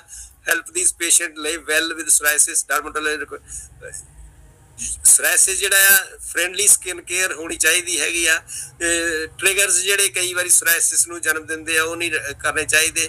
ਸੋਰਾਇਸਿਸ ਜਿਹੜਾ ਹੈਗਾ ਆ ਉਹਨੂੰ ਅੱਛੀ ਤਰ੍ਹਾਂ ਟਰੀਟ ਕਰਨਾ ਚਾਹੀਦਾ ਹੈ ਤੇ ਇਹਦੇ ਸਿੰਪਟਮਸ ਬਾਰੇ ਜੋ ਵੀ ਹੈਗੇ ਆ ਉਹ ਡਰਮੇਟੋਲੋਜਿਸਟ ਨੂੰ ਦੱਸ ਦੇਣੇ ਚਾਹੀਦੇ ਆ ਜੇ ਅਨਰਿਲੇਟਡ ਵੀ ਈਵਨ ਹੈਗੇ ਆ ਤਾਂ ਵੀ। ਤੇ ਇਹ ਹੈ ਰਿੰਗ ਵਾਰਮ ਜਿਹਨੂੰ ਆਮ ਅਸੀਂ ਦੇਖਣ 'ਚ ਮਿਲਦਾ ਹੈ, ਇਸ ਤਰ੍ਹਾਂ ਦਾ ਗੋਲ ਰਿਲੀਜਨ ਹੋ ਜਾਂਦੇ ਹੈਗੇ ਆ। ਔਰ ਆ ਜਿਹੜਾ ਸਾਈਡ ਦੇ ਉੱਤੇ ਹੈਗਾ ਆ ਇਹਨੂੰ ਅਸੀਂ ਰਿੰਗ ਜਿਹਾ ਬਣਾ ਦਿੰਦੇ ਆ, ਇਸ ਤਰ੍ਹਾਂ ਰਿੰਗ ਵਾਰਮ ਜਿੱਦਾਂ ਤੁਰਦਾ ਹੁੰਦਾ ਉਸ ਤਰ੍ਹਾਂ, ਇਸ ਕਰਕੇ ਇਹਨੂੰ ਰਿੰਗ, ਉੱਦਾਂ ਕੋਈ ਵਾਰਮ ਵਗੈਰਾ ਦੀ ਕੋਈ ਇਹਦੇ ਵਿੱਚ ਗੱਲ ਨਹੀਂ ਹੁੰਦੀ। Or if you have ringworm, you may think you have worms in your skin or disease caused by worms. You have neither. ਕੋਈ ਇਦਾਂ ਰਿੰਗ ਵਰਮ ਨਹੀਂ ਹੁੰਦਾ, ਇਹ ਸਕਿਨ ਇਨਫੈਕਸ਼ਨ ਹੈਗੀ ਆ, ਫੰਗਸ ਦੇ ਨਾਲ ਹੁੰਦੀ ਹੈਗੀ ਆ, ਔਰ ਇਹ ਰੈਸ਼ ਹੋ ਜਾਂਦੀ ਆ ਤੇ ਉਹਦੇ ਕਰਕੇ ਹੋ ਜਾਂਦੀ। ਜੇ ਤੁਹਾਡੇ ਘਰ ਦੇ ਵਿੱਚ ਗਊਆਂ ਮੱਝਾਂ ਹੈਗੀਆਂ ਉਹਨਾਂ ਤੋਂ ਖਾਸ ਕਰਕੇ ਇਹ ਰਿੰਗ ਵਰਮ ਤੁਹਾਡੇ ਹੋ ਜਾਂਦੀ ਹੈਗੀ ਆ। ਤੋ ਇਹਦਾ ਇਲਾਜ ਜਿਹੜਾ ਹੈਗਾ ਬੜਾ ਸੌਖਾ ਹੈਗਾ ਆ, ਕਈ ਦਵਾਈਆਂ ਵੀ ਹੈਗੀਆਂ ਆ, ਔਰ ਇਹਦੇ ਵਿੱਚ ਟੌਪੀਕਲ ਜਿਹੜੀਆਂ ਹੈਗੀਆਂ ਉਹ ਵੀ ਦਵਾਈਆਂ ਦਿੱਤੀਆਂ ਜਾਂਦੀਆਂ ਹੈਗੀਆਂ।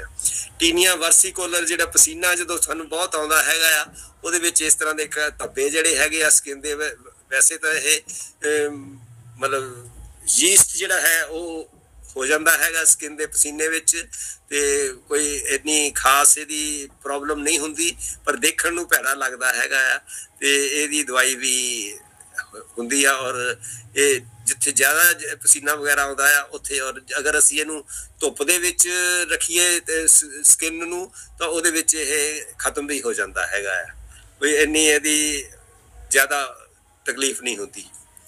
ਇਹ ਹੈ ਵਿਟਲਾਈਗੋ, ਇਹਦੇ ਵਿੱਚ ਧੱਬੇ ਹੋ ਜਾਂਦੇ ਹੈਗੇ ਆ, ਔਰ ਆ ਜਿਸ ਤਰ੍ਹਾਂ ਲੱਤਾਂ ਦੇ ਉੱਤੇ ਹੋ ਗਈ ਹੈਗੀ ਆ, ਵਿਟਲਾਈਗੋ ਹੈ ਇਹਨੂੰ ਕਹਿੰਦੇ। ਔਰ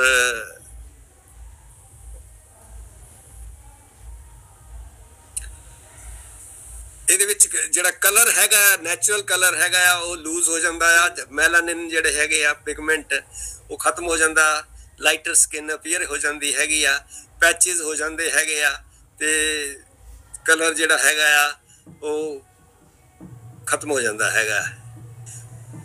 ਬੋਥ ਸਾਈਡਸ ਆਫ ਬੋਡੀ ਦੇ ਉੱਤੇ ਹੋ ਸਕਦਾ ਹੈਗਾ ਆ ਇਹ। ਤੇ ਇਹ ਹੈ ਵਾਟਸ, ਇਹ ਆ ਜਿਹੜੇ ਹੈ ਇਹ ਵਾਟਸ ਹੋਏ ਹੋਏ ਆ, ਆ ਵਾਟਸ ਹੋਇਆ ਆ, ਆ ਵਾਟ ਹੋਇਆ ਆ, ਇਹ ਵਾਟ ਹੋਇਆ। ਕਈਆਂ ਨੂੰ ਬਹੁਤ ਜ਼ਿਆਦਾ ਇਸ ਤਰ੍ਹਾਂ ਦੇ ਮੋਲਸ ਜਿਹੜੇ ਹੋ ਜਾਂਦੇ, ਵਾਟਸ ਹੋ ਜਾਂਦੇ ਹੈਗੇ ਆ, ਮੋਕੇ ਜਿਹਨੂੰ ਕਹਿ ਦਿੰਦੇ ਆ ਅਸੀਂ। ਤੇ ਆ ਵੀ ਇੱਕ ਮੌਕਾ ਹੋਇਆ ਆ, ਔਰ ਇਹਦਾ ਕਲਰ ਜਿਹੜਾ ਹੈਗਾ ਆ ਉਹ ਚੇਂਜ ਕਈ ਵਾਰੀ ਹੋ ਜਾਂਦਾ ਹੈ। ਇਹ ਨੌਨ ਕੈਂਸਰਸ ਹੁੰਦੇ ਹੈਗੇ ਆ, ਸਕਿਨ ਗਰੋਥ ਹੁੰਦੀਆਂ ਆ, ਤੇ ਵਾਇਰਸ ਜਿਹੜਾ ਹੈ ਉਹ ਇਨਫੈਕਟ ਕਰਦਾ ਆ ਤੇ ਸਕਿਨ ਦੀ ਲੇਅਰਸ ਨੂੰ, ਤੇ ਉਹਦੇ ਨਾਲ ਇਹਦੇ ਹੋ ਜਾਂਦੇ ਆ। ਹਿਊਮਨ ਪੈਪਿਲੋਮਾ ਵਾਇਰਸ ਜਿਹੜਾ ਆ ਉਹ ਇਹਦਾ ਕਾਜ਼ੇਟਿਵ ਆਰਗੇਨਿਜ਼ਮ ਹੈਗਾ ਆ, ਤੇ ਇੱਕੋ ਹੀ ਵਾਇਰਸ ਜਿਹੜਾ ਹੈਗਾ ਆ ਇਹ ਡੈਮੇਜ ਕਰ ਦਿੰਦਾ ਸਕਿਨ ਨੂੰ, ਤੇ ਇਹ ਕੰਟੇਜੀਅਸ ਆ, ਇੱਕ ਦੂਜੇ ਤੋਂ ਹੋ ਜਾਂਦੇ ਆ। ਕੰਟੈਕਟ ਵਿਦ ਵਾਰਟ ਔਰ ਸਮਥਿੰਗ ਦੈਟ ਟੱਚ ਦੀ ਵਾਰਟ ਦੇ ਨਾਲ ਜੇ ਟੱਚ ਕਰ ਲਓ ਤੇ ਇੱਕ ਦੂਜੇ ਨੂੰ ਹੋ ਸਕਦੇ ਹੈਗੇ ਆ। ਸਕਿਨ ਕਲਰ ਹੀ ਵੈਸੇ ਹੁੰਦੇ ਆ, ਕਈ ਵਾਰੀ ਰਫ ਹੋ ਜਾਂਦੇ ਹੈਗੇ ਆ, ਤੇ ਡਾਰਕ ਬਰਾਊਨ ਔਰ ਗ੍ਰੇ ਬਲੈਕ ਵੀ ਹੋ ਜਾਂਦੇ ਆ। ਕਈਆਂ ਦੀ ਸਰਫੇਸ ਸਮੂਥ ਹੁੰਦੀ ਆ ਤੇ ਫਲੈਟ ਵੀ ਹੁੰਦੀ ਹੈਗੀ ਆ। ਔਰ ਇਹ ਹੈ ਸ਼ਿੰਗਲਸ, ਜਿਹਨੂੰ ਅਸੀਂ ਹਰਪੀਸ ਕਹਿੰਦੇ ਹੈਗੇ ਆ, ਤੇ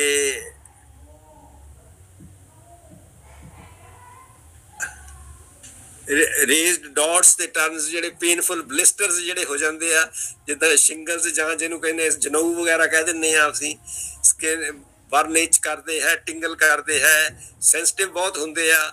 ਇਹ ਜਿਹੜੇ ਬਲਿਸਟਰਸ ਹੈਗੇ ਆ ਟਰੰਕ ਦੇ ਉੱਤੇ ਹੋ ਜਾਂਦੇ ਆ, ਬਟਕਸ ਦੇ ਵਿੱਚ ਹੋ ਜਾਂਦੇ ਆ, ਤੇ ਕਈ ਵਾਰੀ 2-2 ਹਫ਼ਤੇ ਜਿਹੜੇ ਹੈਗੇ ਆ ਲੱਗ ਜਾਂਦੇ ਹੈ, ਤੇ ਪੇਨ ਜਿਹੜਾ ਹੈਗਾ ਆ ਉਹ ਕਾਫੀ ਦੇਰ ਤੱਕ ਵੀ ਕਈਆਂ ਦੇ ਲਿੰਗਰ ਔਨ ਕਰ ਜਾਂਦਾ, ਮੰਥਸ ਈਅਰ, ਜਿਹਨੂੰ ਅਸੀਂ ਪੋਸਟ ਹਰਪੈਟਿਕ ਨੋਰੈਲਜੀਆ ਕਹਿ ਦਿੰਦੇ ਹੈਗੇ ਆ। ਉਹ ਕਾਫੀ ਦੇਰ ਤੱਕ ਜਿਹੜੇ ਲੋਕਾਂ ਨੂੰ ਤੰਗ ਕਰਦਾ ਹੈਗਾ ਆ।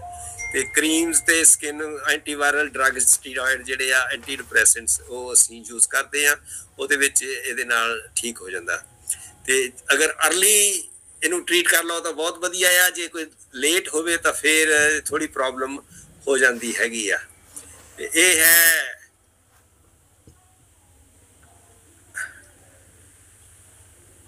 ਰੋਜ਼ੇਸੀਆ, ਇਹਦੇ ਨਾਲ ਰੈਡਨੈਸ ਜ਼ਿਆਦਾ ਹੋ ਜਾਂਦੀ ਆ, ਫਲੈਸ਼ਿੰਗ ਟਾਈਪ ਮੂੰਹ ਦੇ ਉੱਤੇ ਹੋ ਜਾਂਦੀ ਹੈਗੀ ਆ, ਨੋਜ਼ ਚਿਨ ਜਿਹੜੇ ਚੀਕਸ ਹੈਗੇ ਆ ਉਹ ਲਾਲੀ ਹੋ ਜਾਂਦੀ ਹੈਗੀ ਆ। ਜ਼ਿਆਦਾ ਤੋਂ ਜ਼ਿਆਦਾ ਰੈਡ ਬਲੱਡ ਵੈਸਲ ਜਿਹੜੀਆਂ ਆ ਉਹ ਦੇਖਣ ਨੂੰ ਮਿਲਦੀਆਂ ਇਹਦੇ ਵਿੱਚ, ਥਿਕਨਡ ਸਕਿਨ ਹੋ ਜਾਂਦੀ ਆ, ਕਈ ਵਾਰੀ ਉੱਭਰੀਆਂ ਚੀਜ਼ਾਂ ਹੋ ਜਾਂਦੀਆਂ, ਕਈ ਵਾਰੀ ਪਿੰਪਲਸ ਵਗੈਰਾ ਹੋ ਜਾਂਦੇ ਹੈਗੇ ਆ, ਤੇ ਕਈ ਵਾਰੀ ਅੱਖਾਂ ਨੂੰ ਵੀ ਅਫੈਕਟ ਕਰਦਾ ਹੈ। ਮੈਡੀਕੇਸ਼ਨ ਜਿਹੜੀ ਆ ਉਹ ਇਹਦੇ ਨਾਲ ਲਈ ਹੋ ਜਾਏ, ਮੂੰਹ ਰਾਹੀਂ ਲਓ ਤਾਂ ਫਿਰ ਇਹ ਸਕਿਨ ਨੂੰ ਅਵੇਲੇਬਲ ਕਰ ਦਿੰਦੀ ਹੈਗੀ ਆ, ਤੇ ਬਲੱਡ ਵੈਸਲ ਜਿਹੜੀਆਂ ਹੈਗੀਆਂ ਉਹ ਬ੍ਰੋਕਨ ਹੋ ਜਾਂਦੀਆਂ, ਉਹਦੇ ਨਾਲ ਇਹ ਰੈਡਨੈਸ ਜਿਹੜੀ ਆ ਉਹ ਅਪੀਅਰ ਹੋ ਜਾਂਦੀ ਹੈਗੀ ਆ। ਕੰਟੈਕਟ ਡਰਮੇਟਾਈਟਿਸ ਜਿਹੜੀ ਹੈ, ਪਹਿਲਾਂ ਵੀ ਮੈਂ ਦੱਸਿਆ ਹੈਗੀ ਆ, ਕੋਈ ਚੀਜ਼ ਜਿਹੜੀ ਹੈਗੀ ਅਲਰਜਿਕ ਲੱਗ ਜਾਏ ਤੇ ਉਹਦੇ ਨਾਲ ਇਹਦੇ ਵਿੱਚ ਜਿੱਦਾਂ oily coating from poison ivy, oak or sumac causes a rash। ਕਈਆਂ ਨੂੰ ਜਿਸ ਤਰ੍ਹਾਂ ਦੇ ਪੌਦਿਆਂ ਤੋਂ ਅਲਰਜੀ ਹੈਗੀ ਆ, ਉਹ ਜੇ ਨਾਲ ਟੱਚ ਕਰ ਜਾਣ ਤੇ ਇਸ ਤਰ੍ਹਾਂ ਹੋ ਜਾਂਦੀ ਹੈਗੀ ਆ, ਰੈਡਨੈਸ ਹੋ ਜਾਂਦੀ, ਸਵੈਲਿੰਗ ਹੋ ਜਾਂਦੀ ਹੈਗੀ ਆ, ਇੱਚੀ ਹੋ ਜਾਂਦੇ ਆ, ਬਲਿਸਟਰ ਜਿਹੜੇ ਆ ਉਹ ਆ ਜਾਂਦੇ ਹੈਗੇ ਆ। ਤੇ ਇਹ 12 ਤੋਂ 72 ਘੰਟੇ ਦੇ ਵਿੱਚ ਇਹ ਫਿਰ ਅਲਰਜਿਕ ਟਾਈਪ ਰਿਐਕਸ਼ਨ ਜਿਹੜਾ ਹੋ ਜਾਂਦਾ ਆ। ਟਿਪੀਕਲ ਰੈਸ਼ ਹੋ ਜਾਂਦੀ ਆ, ਰੈਡ ਲਾਈਨ ਜਿਸ ਤਰ੍ਹਾਂ ਹੈ, ਜਿੱਦਾਂ ਜਿੱਦਾਂ ਪਲਾਂਟ ਨਾਲ ਲੱਗਾ ਹੈ ਉਸੇ ਤਰ੍ਹਾਂ ਦਾ ਉਹ ਰੈਸ਼ ਹੋ ਜਾਂਦੀ ਹੈਗੀ ਆ, ਤੇ 2 ਹਫ਼ਤੇ ਤੱਕ ਇਹ ਤਕਲੀਫ ਦਿੰਦੀ ਰਹਿੰਦੀ ਹੈਗੀ ਆ, ਤੇ ਮੈਡੀਸਨ ਦੇ ਨਾਲ ਇਹ ਠੀਕ ਹੋ ਜਾਂਦੀ ਹੈਗੀ ਆ। ਇਹ ਹੈ ਰੇਜ਼ਰ ਬੰਪਸ, ਜਿਨ੍ਹਾਂ ਦੇ ਸਕਿਨ ਜਿਹੜੀ ਹੈਗੀ ਆ ਉਹ ਇਸ ਤਰ੍ਹਾਂ ਦੀ ਹੋ ਜਾਂਦੀ ਆ, ਜਿਨ੍ਹਾਂ ਦੇ ਸ਼ੇਵਿੰਗ ਵਗੈਰਾ ਕਰਦੇ ਹੈਗੇ ਆ, ਔਰ ਸ਼ੇਵ ਦੇ ਨਾਲ ਇਸ ਤਰ੍ਹਾਂ ਦੇ ਰੇਜ਼ਰ ਬੰਪਸ ਹੋ ਜਾਂਦੇ ਆ। ਸ਼ਾਰਪ ਐਜ ਨਹੀਂ ਹੁੰਦਾ ਤੇ closely cut hair curls back and grows into your skin।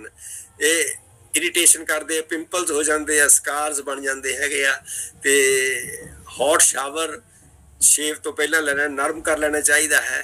Pull the blade in the direction of the hair grow, ਜਿੱਦਾਂ ਸ਼ੇਵ ਕਰਨ ਲੱਗੇ ਦੇਖਣਾ ਚਾਹੀਦਾ ਕਿ ਜਿੱਧਰ ਨੂੰ ਹੇਅਰ ਗਰੋ ਕਰਦੇ ਹੈਗੇ ਆ ਉਧਰ ਬਲੇਡ ਦੀ ਜਿਹੜੀ ਡਾਇਰੈਕਸ਼ਨ ਹੈਗੀ ਆ ਉਹ ਰੱਖਣੀ ਚਾਹੀਦੀ ਆ।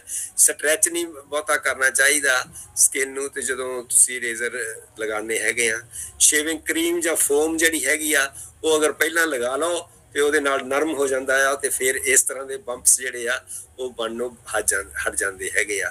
ਜੇ ਕੋਲਡ ਵਾਟਰ ਨਾਲ ਰਿੰਸ ਕਰ ਲਓ ਤੇ ਮੋਇਸਚਰਾਈਜ਼ਰ ਬਾਅਦ ਚ ਅਪਲਾਈ ਕਰ ਲਓ ਤਾਂ ਫਿਰ ਵੀ ਇਹ ਠੀਕ ਹੋ ਜਾਂਦੇ ਹੈਗੇ ਆ। ਇਹ ਸਕਿਨ ਟੈਗਸ ਹੈਗੀਆਂ ਆ। ਸਕਿਨ ਟੈਗਸ ਜਿਹੜੀਆਂ ਹੈਗੀਆਂ small flaps of flesh coloured slightly darker tissue hang ਕਰਦਾ ਹੈਗਾ, ਸਟਾਕ ਹੁੰਦੀ ਆ ਵਿੱਚ ਉਹਦੇ, ਇਹ ਨੈਕ ਦੇ ਵਿੱਚ ਹੁੰਦੀਆਂ, ਚੈਸਟ 'ਚ, ਬੈਕ ਤੇ, ਆਰਮਪਿਟਸ ਤੇ, ਅੰਡਰ ਦਾ ਬ੍ਰੈਸਟ ਹੋ ਜਾਂਦੀਆਂ, ਗਰੋਇਨ ਏਰੀਆ 'ਚ, ਇਹਨਾਂ 'ਚ ਸਕਿਨ ਟੈਗਸ ਅਪੀਅਰ ਕਰਦੇ ਆ। ਲੇਡੀਜ਼ ਦੇ ਖਾਸ ਕਰਕੇ ਐਲਡਰੀ ਪੀਪਲ ਦੇ ਵਿੱਚ ਇਹ ਜ਼ਿਆਦਾ ਹੁੰਦੀਆਂ ਆ। ਇਹ ਡੇਂਜਰਸ ਨਹੀਂ ਹੁੰਦੀਆਂ, ਕੋਈ ਵੀ ਇਹਨਾਂ ਦਾ ਕੋਈ ਮਹੱਤਵ ਨਹੀਂ ਹੈ, ਪੇਨ ਵੀ ਕੋਈ ਕਾਜ਼ ਨਹੀਂ ਕਰਦੀਆਂ ਹੈ, ਦੇਖਣ ਨੂੰ ਵੀ ਵੈਸੇ ਬੁਰੀਆਂ ਲੱਗਦੀਆਂ ਹੈ, ਤੇ ਇਹਨਾਂ ਨੂੰ ਕੱਟ ਕੀਤਾ ਜਾ ਸਕਦਾ ਆ ਤੇ ਜਾਂ ਕੌਟਰੀ ਦੇ ਨਾਲ ਬਰਨ ਕੀਤਾ ਜਾ ਸਕਦਾ ਹੈਗਾ। ਇਹ ਹੈ ਮੋਲ, ਜਿਹਨੂੰ ਅਸੀਂ ਮੋਕਾ ਕਹਿ ਦਿੰਦੇ ਆ। ਇਹ ਮੋਕਾ ਜਿਹੜਾ ਹੈਗਾ ਆ ਇਹ ਇਸ ਤਰ੍ਹਾਂ ਦਾ ਹੁੰਦਾ ਆ, ਔਰ ਇਹਨੂੰ ਵੈਸੇ ਤਾਂ ਇਹਦਾ ਕਲਰ ਅਗਰ ਚੇਂਜ ਹੋ ਜਾਏਗਾ ਤਾਂ ਫਿਰ ਕੈਂਸਰਸ ਹੋ ਸਕਦਾ ਆ, ਨਹੀਂ ਤਾਂ ਅਦਰਵਾਈਜ਼ ਇਹਦਾ ਕੋਈ ਐਸਾ ਨੁਕਸਾਨ ਨਹੀਂ ਹੈ। ਇਹ ਬਰਾਊਨ ਔਰ ਬਲੈਕ ਹੋ ਜਾਂਦੇ ਆ, ਕਿਤੇ ਵੀ ਬੋਡੀ ਤੇ ਹੋ ਸਕਦੇ ਆ, ਤੇ ਇੱਕ ਅੱਧਾ ਹੋ ਸਕਦਾ ਜਾਂ ਗਰੁੱਪਸ ਦੇ ਵਿੱਚ ਵੀ ਹੋ ਸਕਦੇ ਹੈਗੇ ਆ, ਤੇ ਕਈ ਵਾਰੀ ਇਹ ਬਹੁਤ ਹੌਲੀ ਹੌਲੀ ਸਾਲਾਂ ਵੱਧੀ ਵੱਧਦੇ ਆ, ਪਰ ਉਨੇ ਕੇ ਰਹਿੰਦੇ ਹੈਗੇ ਆ, ਫਲੈਟ ਹੁੰਦੇ ਆ, ਰੇਜ਼ਡ ਹੁੰਦੇ ਆ। ਇਹਦੇ ਉੱਤੇ ਕਈ ਵਾਰੀ ਹੇਅਰ ਵੀ ਗਰੋ ਕਰ ਜਾਂਦੇ ਆ, ਤੇ ਜਦੋਂ ਚੇਂਜ ਕਲਰ ਹੁੰਦਾ ਉਦੋਂ ਸਾਨੂੰ ਖਿਆਲ ਰੱਖਣਾ ਚਾਹੀਦਾ ਕਿ ਕਿਤੇ ਕੈਂਸਰਸ ਤਾਂ ਨਹੀਂ ਹੋ ਗਿਆ, ਤੇ ਉਸ ਵੇਲੇ ਫਿਰ ਇਹਨੂੰ ਡਾਕਟਰ ਨੂੰ ਜ਼ਰੂਰ ਦਿਖਾ ਲੈਣਾ ਚਾਹੀਦਾ ਆ। ਤੇ ਜੇ ਕਦੀ ਅਨਯੂਜ਼ੂਅਲ ਬਦਲਣ ਲੱਗ ਪਵੇ ਜਾਂ ਕਲਰ ਬਹੁਤ ਜਲਦੀ ਚੇਂਜ ਹੋ ਜਾਏ ਜਾਂ ਖੂਨ ਵਗੈਰਾ ਨਿਕਲੇ ਜਾਂ ਇੱਚ ਕਰਨ ਲੱਗ ਪਏ, ਫਿਰ ਇਹਦਾ ਖਾਸ ਕਰਕੇ ਖਿਆਲ ਰੱਖਣਾ ਚਾਹੀਦਾ ਕਿ ਕਿਤੇ ਕੈਂਸਰਸ ਤਾਂ ਨਹੀਂ ਹੋ ਗਿਆ ਹੈ। ਤੇ ਇਹ ਹੈ ਏਜ ਔਰ ਲਿਵਰ ਸਪੌਟਸ ਹੈਗੇ ਆ, ਜਿਹੜੇ ਕਿ ਏਜ ਦੇ ਮੁਤਾਬਕ ਹੋ ਜਾਂਦੇ ਆ। ਜਿਸ ਤਰ੍ਹਾਂ ਆਹ ਬਲੈਕ ਸਪੌਟ ਹੈ, ਆਹ ਸਪੌਟ ਹੈ, ਇਹ ਆਮ ਕਰਕੇ ਹਰ ਇੱਕ ਓਲਡ ਪੀਪਲ ਦੇ ਹੁੰਦਾ ਹੈਗਾ ਆ, ਇਹਦਾ ਕੋਈ ਖਾਸ ਮਹੱਤਵ ਨਹੀਂ ਹੈ। ਜਿਹੜੀ ਸਨਲਾਈਟ ਹੈਗੀ ਆ ਉਹਦੇ ਕਰਕੇ ਇਹ ਹੋ ਜਾਂਦਾ ਹੈਗਾ ਆ, ਤੇ ਇਸ ਕਰਕੇ ਉਹਦੇ ਵਿੱਚ ਵੀ ਇਹ ਹੈ। ਔਰ ਇਹ ਹੈ ਪਿਟਿਆਸਿਸ ਰੋਜ਼ੀਆ, ਇੱਕ ਖਾਸ ਕਿਸਮ ਦੀ ਸਕਿਨ ਦੀ ਪ੍ਰੋਬਲਮ ਹੈਗੀ ਆ। ਸਕੇਲੀ ਪਿੰਕ ਪੈਚ, ਰੇਜ਼ਡ ਬਾਰਡਰ ਹੋ ਜਾਂਦੇ ਆ, ਇਹ ਇੱਚ ਕਰਨ ਲੱਗ ਪੈਂਦਾ, ਔਰ क्रिसमस ट्री की तरह कई बार ये अपीयर हो जाता है तो ਇਹਦਾ ਕਾਜ਼ ਹਾਲੇ तक पता नहीं है पर ट्रीटमेंट ਦੇ ਨਾਲ 6 ਤੋਂ 8 ਹਫ਼ਤੇ ਦੇ ਵਿੱਚ ਇਹ ਆਪਣੇ ਆਪ ਵੀ ਇਵਨ ਠੀਕ ਹੋ ਜਾਂਦਾ ਹੈਗਾ ਆ। ਸਕਿਨ ਡਿਸਆਰਡਰ ਕਿੱਦਾਂ ਪ੍ਰੀਵੈਂਟ ਕਰਨੇ ਹੈਗੇ ਆ ਅਸੀਂ, ਇਹ ਕੁਛ ਇੱਕ ਬਿਮਾਰੀਆਂ ਦੇ ਸੈਂਪਲ ਤੁਹਾਨੂੰ ਦਿਖਾਏ ਹੈਗੇ ਆ ਜਿਹੜੀਆਂ ਕਿ ਕਾਮਨ ਹੈਗੀਆਂ ਆ ਸਾਡੇ ਨਾਲ ਅਸੀਂ ਐਨਕਾਊਂਟਰ ਕਰਦੇ ਆ ਡੇਲੀ। ਉਹ ਬਾਕੀ ਆ ਜਿਹੜਾ ਕਿਸ ਤਰ੍ਹਾਂ ਅਸੀਂ ਇਹਨਾਂ ਤੋਂ ਬਚ ਸਕਦੇ ਹੈਗੇ ਆ, ਕਈ ਸਰਟਨ ਜਿਹੜੇ ਡਿਸਆਰਡਰ ਹੈਗੇ ਆ ਉਹ ਪ੍ਰੀਵੈਂਟੇਬਲ ਹੈਗੇ ਆ, ਜਿਹੜੇ ਕਿ ਜੈਨੇਟਿਕ ਕੰਡੀਸ਼ਨਸ ਹੈਗੀਆਂ ਤੇ ਸਮ ਅਦਰ ਇਲਨੈਸਿਸ ਹੈਗੀਆਂ ਆ ਉਹ ਪ੍ਰੀਵੈਂਟ ਨਹੀਂ ਹੋ ਸਕਦੀਆਂ ਤੇ ਬਾਕੀ ਜਿਹੜੀਆਂ ਹੈਗੀਆਂ ਕਈ ਪ੍ਰੀਵੈਂਟ ਅਸੀਂ ਕਰ ਸਕਦੇ ਹਾਂ। ਤੇ ਇਹ ਟਿਪਸ ਜਿਹੜੀਆਂ ਹੈਗੀਆਂ ਆ ਇਨਫੈਕਸ਼ੀਅਸ ਸਕਿਨ ਕੰਡੀਸ਼ਨਸ ਹੈਗੀਆਂ ਉਹਨਾਂ ਦੇ ਲਈ ਹੈਗੀਆਂ ਕਿ ਇਨਫੈਕਸ਼ਨ ਨੂੰ ਅਸੀਂ ਕਿਸ ਤਰ੍ਹਾਂ ਰੋਕ ਸਕਦੇ ਹਾਂ ਸਕਿਨ ਦੀ ਨੂੰ। Wash your hands with soap and water frequently, ਹੱਥ ਔਰ ਸਾਡੇ ਫ੍ਰੀਕੁਐਂਟਲੀ ਸੋਪ ਤੇ ਵਾਰਮ ਵਾਟਰ ਦੇ ਨਾਲ ਧੋਣੇ ਚਾਹੀਦੇ ਆ ਤਾਂ ਕਿ ਇੱਕ ਦੂਜੇ ਨੂੰ ਕੋਈ ਇਨਫੈਕਸ਼ਨ ਨਾ ਲੱਗ ਸਕਦੇ। ਇੱਕ ਦੂਜੇ ਦੀਆਂ ਜਿਹੜੇ ਯੂਟੈਂਸਿਲਸ ਹੈਗੇ ਆ, ਭਾਂਡੇ ਹੈਗੇ ਆ, ਡਰਿੰਕਿੰਗ ਗਲਾਸਿਸ ਹੈਗੇ ਆ, ਉਹ ਸਾਨੂੰ ਸ਼ੇਅਰ ਨਹੀਂ ਕਰਨੇ ਚਾਹੀਦੇ। ਕੰਟੈਕਟ ਵਿਦ ਸਕਿਨ ਜਿਹੜਾ ਕਿਸੇ ਦੂਸਰੇ ਦੇ ਨਾਲ ਜਿਹੜੇ ਇਨਫੈਕਸ਼ਨ ਹੈਗੀ ਆ ਉਹਦੇ ਨਾਲ ਨਹੀਂ ਲੱਗਣਾ ਚਾਹੀਦਾ। ਜਿਹੜੀਆਂ ਪਬਲਿਕ ਸਪੇਸਿਸ ਹੈਗੀਆਂ ਆ, ਜਿਮਸ ਇਕਵਿਪਮੈਂਟ ਹੈਗਾ ਆ ਤੇ ਉਹਨਾਂ ਨੂੰ ਯੂਜ਼ ਕਰਨ ਲੱਗੇ ਵੀ ਤੁਹਾਨੂੰ ਥੋੜਾ ਜਿਹਾ ਖਿਆਲ ਰੱਖਣਾ ਚਾਹੀਦਾ ਆ ਕਿ ਉੱਥੇ ਕੋਈ ਇਨਫੈਕਸ਼ਨ ਨਾ ਹੋਵੇ। ਤੇ ਪਰਸਨਲ ਆਈਟਮਸ ਜਿਹੜੀਆਂ ਹੈਗੀਆਂ ਜਿੱਦਾਂ ਬਲੈਂਕਟਸ ਹੈਗੇ ਆ, ਹੇਅਰ ਬਰੁਸ਼ਸ ਹੈਗੇ ਆ, ਸਵਿਮ ਸੂਟਸ ਹੈਗੇ ਆ, ਉਹ ਸ਼ੇਅਰ ਨਹੀਂ ਕਰਨੇ ਚਾਹੀਦੇ। 7 ਘੰਟੇ ਨੀਂਦ ਜਿਹੜੀ ਆ ਉਹ ਆਪਣੀ ਪੂਰੀ ਲੈਣੀ ਚਾਹੀਦੀ ਆ ਤਾਂ ਕਿ ਤੁਹਾਡੀ ਜਿਹੜੀ ਇਮਿਊਨਿਟੀ ਹੈਗੀ ਆ ਉਹ ਬਣੀ ਰਹੇ। ਪਲੈਂਟੀ ਆਫ ਵਾਟਰ ਜਿਹੜਾ ਹੈ, ਪਾਣੀ ਜਿਹੜਾ ਹੈ ਉਹ ਪੀਣਾ ਚਾਹੀਦਾ ਹੈ ਤਾਂ ਕਿ ਜਿਹੜੀ ਸਕਿਨ ਹੈਗੀ ਆ ਉਹ ਡਰਾਈ ਨਾ ਹੋ ਜਾਏ, ਕਿਉਂਕਿ ਡੀਹਾਈਡਰੇਸ਼ਨ ਦੇ ਵਿੱਚ ਸਕਿਨ ਜਿਹੜੀ ਹੈਗੀ ਆ ਉਹਨੂੰ ਜ਼ਿਆਦਾ ਖਤਰਾ ਹੁੰਦਾ ਆ, ਉਹਦੀ ਇਮਿਊਨਿਟੀ ਜਿਹੜੀ ਆ ਉਹ ਘਟ ਜਾਂਦੀ ਹੈਗੀ ਆ। ਤੇ ਫਿਜ਼ੀਕਲ ਜਿਹੜੀ ਇਮੋਸ਼ਨਲ ਸਟ੍ਰੈਸ ਹੈਗਾ ਆ ਉਹ ਐਕਸੈਸਿਵ ਅਗਰ ਹੋ ਰਿਹਾ ਤਾਂ ਉਹ ਵੀ ਇਹਦੇ ਲਈ ਖਤਰੇ ਦੀ ਘੰਟੀ ਹੈਗੀ ਆ, ਇਸ ਕਰਕੇ ਉਹ ਤੋਂ ਵੀ ਬਚਣਾ ਚਾਹੀਦਾ ਹੈ। ਨਿਊਟ੍ਰੀਸ਼ੀਅਸ ਡਾਈਟ ਜਿਹੜਾ ਹੈ, ਕਿਉਂਕਿ ਕਈ ਤਰ੍ਹਾਂ ਦੇ ਜਿਹੜੇ ਸਾਡੇ ਬੋਡੀ ਦੇ ਲੋੜੀਂਦੇ ਮਿਨਰਲਸ ਔਰ ਵਿਟਾਮਿਨਸ ਹੈਗੇ ਆ ਉਹ ਉਹਨਾਂ ਦੀ ਡੈਫੀਸ਼ੀਐਂਸੀ ਕਰਕੇ ਸਕਿਨ ਪ੍ਰੋਬਲਮ ਜਿਹੜੀਆਂ ਆ ਉਹ ਕਾਫੀ ਜ਼ਿਆਦਾ ਹੁੰਦੀਆਂ ਹੈਗੀਆਂ ਆ। ਤੇ ਫਿਰ ਜਿਹੜੀਆਂ ਕਈ ਕੰਡੀਸ਼ਨਸ ਹੈਗੀਆਂ ਚਿਕਨ ਪੌਕਸ ਵਗੈਰਾ ਵਰਗੇ ਦੇ ਵੈਕਸੀਨੇਸ਼ਨ ਜਿਹੜੇ ਹੈਗੇ ਆ ਉਹ ਲਗਾ ਲੈਣੇ ਚਾਹੀਦਾ ਹੈਗਾ ਆ।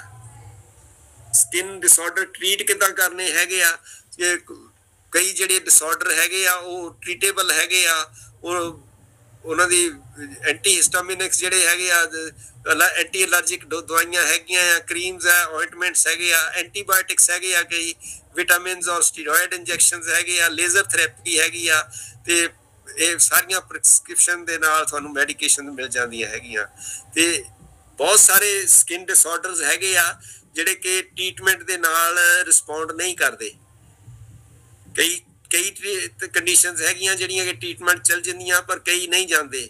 ਜਿਹੜੇ ਪਰਮਾਨੈਂਟ ਸਕਿਨ ਕੰਡੀਸ਼ਨਸ ਹੈਗੀਆਂ ਆ ਉਹ ਬਹੁਤ ਸਵੀਅਰ ਸਿੰਪਟਮਸ ਵੀ ਹੋ ਜਾਂਦੇ ਆ। ਸਮਟਾਈਮ ਜਿਹੜੇ ਪੀਪਲ ਹੈ ਤੇ ਇਨਕਿਉਰੇਬਲ ਕੰਡੀਸ਼ਨਸ ਦੇ ਵਿੱਚ ਚੱਲ ਜਾਂਦੇ ਹੈਗੇ ਆ ਤੇ ਜਿਨ੍ਹਾਂ ਨੂੰ ਰਿਮਿਸ਼ਨਸ ਵੀ ਨਹੀਂ ਹੁੰਦੀ। ਤੇ ਕਈ ਸਕਿਨ ਕੰਡੀਸ਼ਨਸ ਹੈਗੀਆਂ ਜਿਹੜੀਆਂ ਕਿ ਦੁਬਾਰਾ ਬਾਰ-ਬਾਰ ਜਿਹੜੀਆਂ ਆ ਉਹ ਅਪੀਅਰ ਹੋ ਜਾਂਦੀਆਂ ਜਿੱਦਾਂ ਕਿ ਸਟ੍ਰੈਸ ਤੇ ਇਲਨੈਸ ਦੇ ਨਾਲ ਹੈਗੀਆਂ। ਤੇ ਡਿਸਆਰਡਰ ਜਿਹੜੇ ਹੈਗੇ ਆ ਟੈਂਪਰੇਰੀਲੀ ਕਾਸਮੈਟਿਕਸ ਦੇ ਨਾਲ ਤੁਸੀਂ ਕਈ ਵਾਰੀ ਉਹਨੂੰ ਢੱਕ ਲੈਂਦੇ ਹੋ, ਪਰ ਕਈ ਵਾਰੀ ਮੈਡੀਕੇਟਡ ਮੇਕਅਪ ਜਿਹੜੀ ਹੈਗੀ ਆ ਉਹਦੇ ਨਾਲ ਵੀ ਤੁਸੀਂ ਉਹਨੂੰ ਲੁਕੋ ਲੈਂਦੇ ਆ। ਤੇ ਜੇ ਕਈ ਵਾਰੀ ਓਵਰ ਦਾ ਕਾਊਂਟਰ ਸਕਿਨ ਕੇਅਰ ਪ੍ਰੋਡਕਟਸ ਜਿਹੜੇ ਹੈਗੇ ਆ ਉਹ ਤੁਸੀਂ ਯੂਜ਼ ਕਰਦੇ ਹੈਗੇ ਆ। ਗੁੱਡ ਹਾਈਜੀਨ ਪ੍ਰੈਕਟਿਸਿਸ ਜਿਹੜੀਆਂ ਹੈਗੀਆਂ ਆ ਉਹ ਜ਼ਰੂਰੀ ਹੈਗੀਆਂ ਕਿ ਸਕਿਨ ਨੂੰ ਅਸੀਂ ਕਿਸ ਤਰ੍ਹਾਂ ਆਪਣਾ ਹਾਈਜੀਨਿਕ ਰੱਖਣਾ ਹੈਗਾ। ਜੇ ਥੋੜ੍ਹੀਆਂ ਜਿਹੀਆਂ ਲਾਈਫ ਸਟਾਈਲ ਐਡਜਸਟਮੈਂਟਸ ਹੈਗੀਆਂ ਆ, ਸਰਟਨ ਡਾਈਟਰੀ ਚੇਂਜਸ ਹੈਗੀਆਂ ਉਹ ਸਾਨੂੰ ਲੈਣੀਆਂ ਚਾਹੀਦੀਆਂ ਹੈ। ਉਹਦੇ ਵਿੱਚ ਇਹ ਆ ਕਿ ਜਿਸ ਤਰ੍ਹਾਂ ਸਾਡੇ ਅਦਰ ਔਰਗਨਸ ਸਾਡੀ ਹੈਲਥ ਨੂੰ ਬਹੁਤ ਜ਼ਰੂਰੀ ਹੈਗੀਆਂ ਕਿ ਸਾਡੀ ਜਿਹੜੀ ਡਾਈਟ ਹੈਗੀ ਆ ਉਹ ਬੜੀ ਨਿਊਟ੍ਰੀਸ਼ੀਅਸ ਹੋਵੇ, ਹਰੀਆਂ ਪੱਤਿਆਂ ਵਾਲੀਆਂ ਸਬਜ਼ੀਆਂ ਹੋਣ, ਫਰੂਟ ਹੋਣ ਔਰ ਵਿਟਾਮਿਨਸ ਵਾਲੀਆਂ ਚੀਜ਼ਾਂ ਜਿਹੜੀਆਂ ਹੈਗੀਆਂ ਉਹ ਅਸੀਂ ਅਗਰ ਰੈਗੂਲਰਲੀ ਲੈਂਦੇ ਆ ਤੇ ਉਹਦੇ ਨਾਲ ਸਾਡੀ ਸਕਿਨ ਦੀ ਜਿਹੜੀ ਬਣਤਰ ਹੈਗੀ ਆ ਔਰ ਸਕਿਨ ਦੀ ਟੈਕ ਹੈਗੀ ਆ ਉਹ ਵੀ ਕਾਇਮ ਰਹਿੰਦੀ ਹੈਗੀ ਆ। ਔਰ ਇਸੇ ਕਰਕੇ ਜਿਹੜੇ ਸਾਡੇ ਨਾਰਮਲੀ ਬਹੁਤੀਆਂ ਜਿਹੜੀਆਂ ਬਿਮਾਰੀਆਂ ਹੈਗੀਆਂ ਉਹ ਸਾਡੇ ਡੈਫੀਸ਼ੀਐਂਸੀ ਜਿਸ ਤਰ੍ਹਾਂ ਮੈਂ ਪਹਿਲਾਂ ਵੀ ਦੱਸਿਆ ਹੈਗਾ ਆ ਕਿ ਸਾਨੂੰ ਬਿਮਾਰੀ ਜਿਹੜੀ ਕੋਈ ਵੀ ਹੈਗੀ ਆ ਉਹ 3 ਤਰੀਕਿਆਂ ਨਾਲ ਹੁੰਦੀ ਹੈਗੀ ਆ। ਜਾਂ ਤਾਂ ਸਾਨੂੰ ਡੈਫੀਸ਼ੀਐਂਸੀ ਕਰਕੇ ਹੁੰਦੀ ਆ, ਜਿਹੜੀਆਂ ਕਿ ਅਸੀਂ ਆਪਣੀ ਖੁਰਾਕ ਤੋਂ ਔਰ ਆਪਣੇ ਸਪਲੀਮੈਂਟਸ ਤੋਂ ਪੂਰੀ ਕਰ ਲੈਂਦੇ ਹਾਂ। ਇਹਦੇ ਵਿੱਚ ਸਕਿਨ ਦੇ ਵਿੱਚ ਖਾਸ ਕਰਕੇ ਕਿਹੜੀਆਂ ਕਿਹੜੀਆਂ ਚੀਜ਼ਾਂ ਹੈਗੀਆਂ, ਜਿਹੜੀਆਂ ਖਾਸ ਕਰਕੇ ਵਿਟਾਮਿਨਸ ਹੈਗੇ ਆ, ਜਿਹੜੇ ਵਿਟਾਮਿਨਸ ਏ ਹੈ, ਵਿਟਾਮਿਨਸ ਬੀ ਹੈ, ਵਿਟਾਮਿਨ ਸੀ ਹੈ, ਵਿਟਾਮਿਨ ਡੀ ਹੈ, ਇਹਨਾਂ ਦੀ ਜਿਹੜੀ ਘਾਟ ਹੈਗੀ ਆ ਉਹਦੇ ਨਾਲ ਬਹੁਤੀਆਂ ਸਕਿਨ ਪ੍ਰੋਬਲਮਸ ਹੁੰਦੀਆਂ ਹੈਗੀਆਂ, ਜਿਹੜੀਆਂ ਕਿ ਨਾਰਮਲ ਸਕਿਨ ਸਪੈਸ਼ਲਿਸਟ ਜਿਹੜੇ ਆ ਉਹ ਕੇਅਰ ਨਹੀਂ ਕਰਦੇ। ਇੱਕ ਤਾਂ ਇਹ ਤੁਹਾਨੂੰ ਆਪਣੇ ਆਪ ਹੀ ਲੈਣੀਆਂ ਚਾਹੀਦੀਆਂ ਹੈਗੀਆਂ।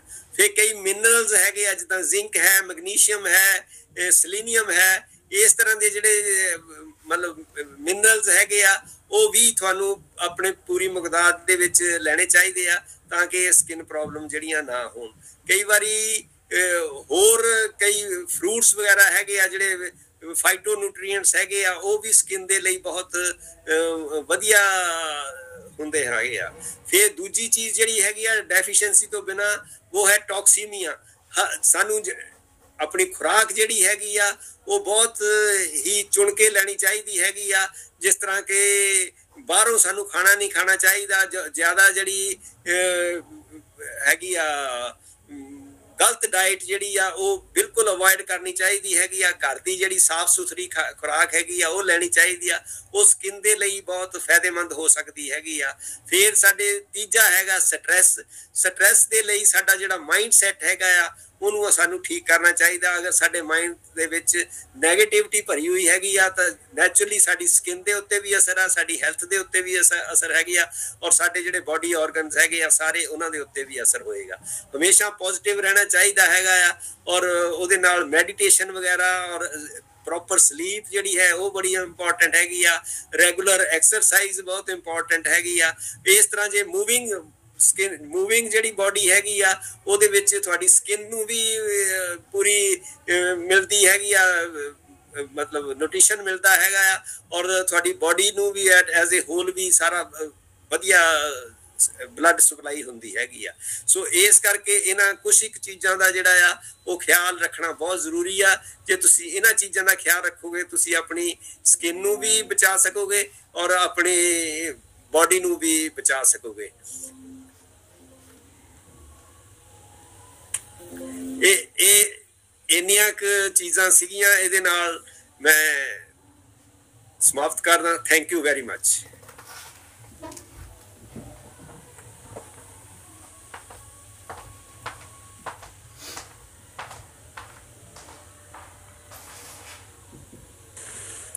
ਜੀ ਡਾਕਟਰ ਸਾਹਿਬ ਥੈਂਕ ਯੂ। ਕਿਸੇ ਦਾ ਕੁਐਸਚਨ ਹੈਗਾ ਹੈ ਤਾਂ ਉਹ ਪੁੱਛ ਸਕਦਾ ਹੈ।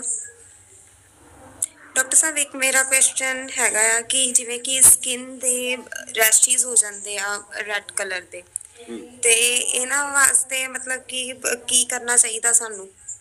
ਇਹਦਾ ਕਾਰਨ ਲੱਭਣਾ ਚਾਹੀਦਾ ਕਿ ਇਹ ਰੈਸ਼ ਕਿਉਂ ਹੋਏ ਆ।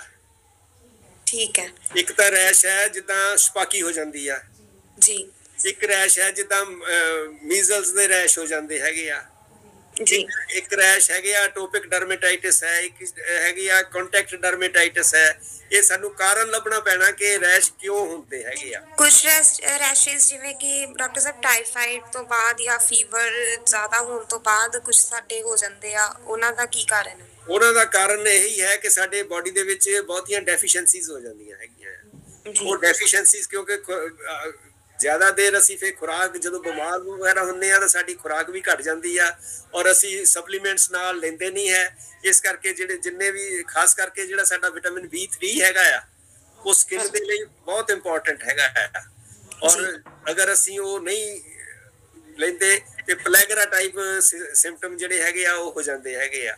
ਤੋ ਇਸ ਕਰਕੇ ਸਾਨੂੰ ਵਿਟਾਮਿਨਸ ਜਿਹੜੇ ਹੈਗੇ ਆ ਉਹ ਪੂਰੇ ਲੈਣੇ ਚਾਹੀਦੇ ਹੈਗੇ ਆ ਤਾਂ ਕਿ ਡੈਫੀਸ਼ੀਐਂਸੀ ਜਿਹੜੀ ਹੈਗੀ ਆ ਉਹ ਸਾਡੀ ਪੂਰੀ ਹੋ ਸਕੇ ਤੇ ਸਾਨੂੰ ਇਸ ਤਰ੍ਹਾਂ ਦੇ ਰੈਸ਼ਿਸ ਵਗੈਰਾ ਨਾ ਹੋਣ।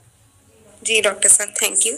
ਇੱਕ ਡਾਕਟਰ ਸਾਹਿਬ ਹੋਰ ਪੁਆਇੰਟ ਆਇਆ ਹੈਗਾ ਆ ਦੇਖਣ ਦੇ ਵਿੱਚ ਕਿ ਜਿਵੇਂ ਕਿ ਸਾਡੇ ਪੈਰ ਆ, ਉਹਨਾਂ ਦੀਆਂ ਜਿਹੜੀਆਂ ਤਲੀਆਂ ਆ ਨੀਚੇ ਸੈਂਟਰ ਦੇ ਵਿੱਚ ਬਹੁਤ ਸਾਰੇ ਜਿੱਦਾਂ ਥੋੜਾ ਜਿਹਾ ਮਾਸ ਫਟ ਕੇ ਜਿੱਦਾਂ ਸਕਿਨ ਜਿਹੜੀ ਆ ਉਹ ਨਿਕਲਣੀ ਸਟਾਰਟ ਹੋ ਜਾਂਦੀ ਆ, ਤੇ ਉਹਦੇ ਨਾਲ ਬਹੁਤ ਜ਼ਿਆਦਾ ਰੈਸ਼ਿਸ ਜਿਹੜੇ ਆ ਉਹ ਲੱਤਾਂ ਤੱਕ ਵੀ ਏਦਾਂ ਹੀ ਸੇਮ ਹੱਥਾਂ 'ਚ ਬਾਹਾਂ 'ਚ ਇਹ ਚੀਜ਼ਾਂ ਹੋ ਜਾਂਦੀਆਂ, ਇਹਨਾਂ ਦੀ ਕੀ ਸੋਲੂਸ਼ਨ ਹੈਗਾ? ਉਹ ਫਟ ਜਾਂਦੇ ਹੈਗੇ ਆ, ਔਰ ਉਹਦੇ ਨਾਲ ਇਹ ਇੱਕ ਤਰ੍ਹਾਂ ਦੀ ਜਿਹੜੀ ਫੰਗਸ ਪ੍ਰੋਬਲਮ ਹੋ ਜਾਂਦੀ ਹੈਗੀ ਆ। ਇਹ ਫੰਗਸ ਪ੍ਰੋਬਲਮ ਵੀ ਹੋ ਜਾਂਦੀ ਆ, ਤੇ ਕਈਆਂ ਦੇ ਤਲੀਆਂ ਜਿਹੜੀਆਂ ਹੈਗੀਆਂ, ਤਲੀਆਂ ਦੇ ਸਾਈਡਾਂ ਦੇ ਉੱਤੇ ਛੋਟੇ ਛੋਟੇ ਬਲਿਸਟਰਸ ਵੀ ਹੋ ਜਾਂਦੇ ਹੈਗੇ ਆ।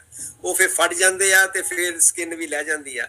ਉਹ ਜ਼ਿਆਦਾਤਰ ਜਿਹੜੀ ਓਮੇਗਾ 3 ਹੈਗੀ ਡੈਫੀਸ਼ੀਐਂਸੀ, ਉਹਦੇ ਕਰਕੇ ਹੋ ਜਾਂਦੇ ਆ। ਕਈ ਵਾਰੀ ਵਿਟਾਮਿਨ ਏ ਡੈਫੀਸ਼ੀਐਂਸੀ ਕਰਕੇ ਵੀ ਇਹ ਹੋ ਜਾਂਦੇ ਹੈਗੇ ਆ। ਔਰ ਅਗਰ ਕਈਆਂ ਦੇ ਕਲੋਸਟੀਜ਼ ਹੋ ਜਾਂਦੀਆਂ, ਜਿੱਦਾਂ ਹੁੰਦੀਆਂ ਕਿ ਨਹੀਂ ਕਲੋਸਟੀਜ਼, ਜਿਹਨੂੰ ਪੰਜਾਬੀ 'ਚ ਕੀ ਕਹਿੰਦੇ ਆ ਕਿ ਰੱਟਣ ਟਾਈਪ ਨਹੀਂ ਹੁੰਦੇ ਜੀ, ਉਸ ਤਰ੍ਹਾਂ ਦੇ ਰੱਟਣ ਤਾਂ ਜਿਹੜੇ ਆ ਉਹ ਇੰਨੇ ਹੁੰਦੇ ਨਹੀਂ, ਦੂਜੇ ਪੇਨਫੁਲ ਨਹੀਂ ਹੁੰਦੇ।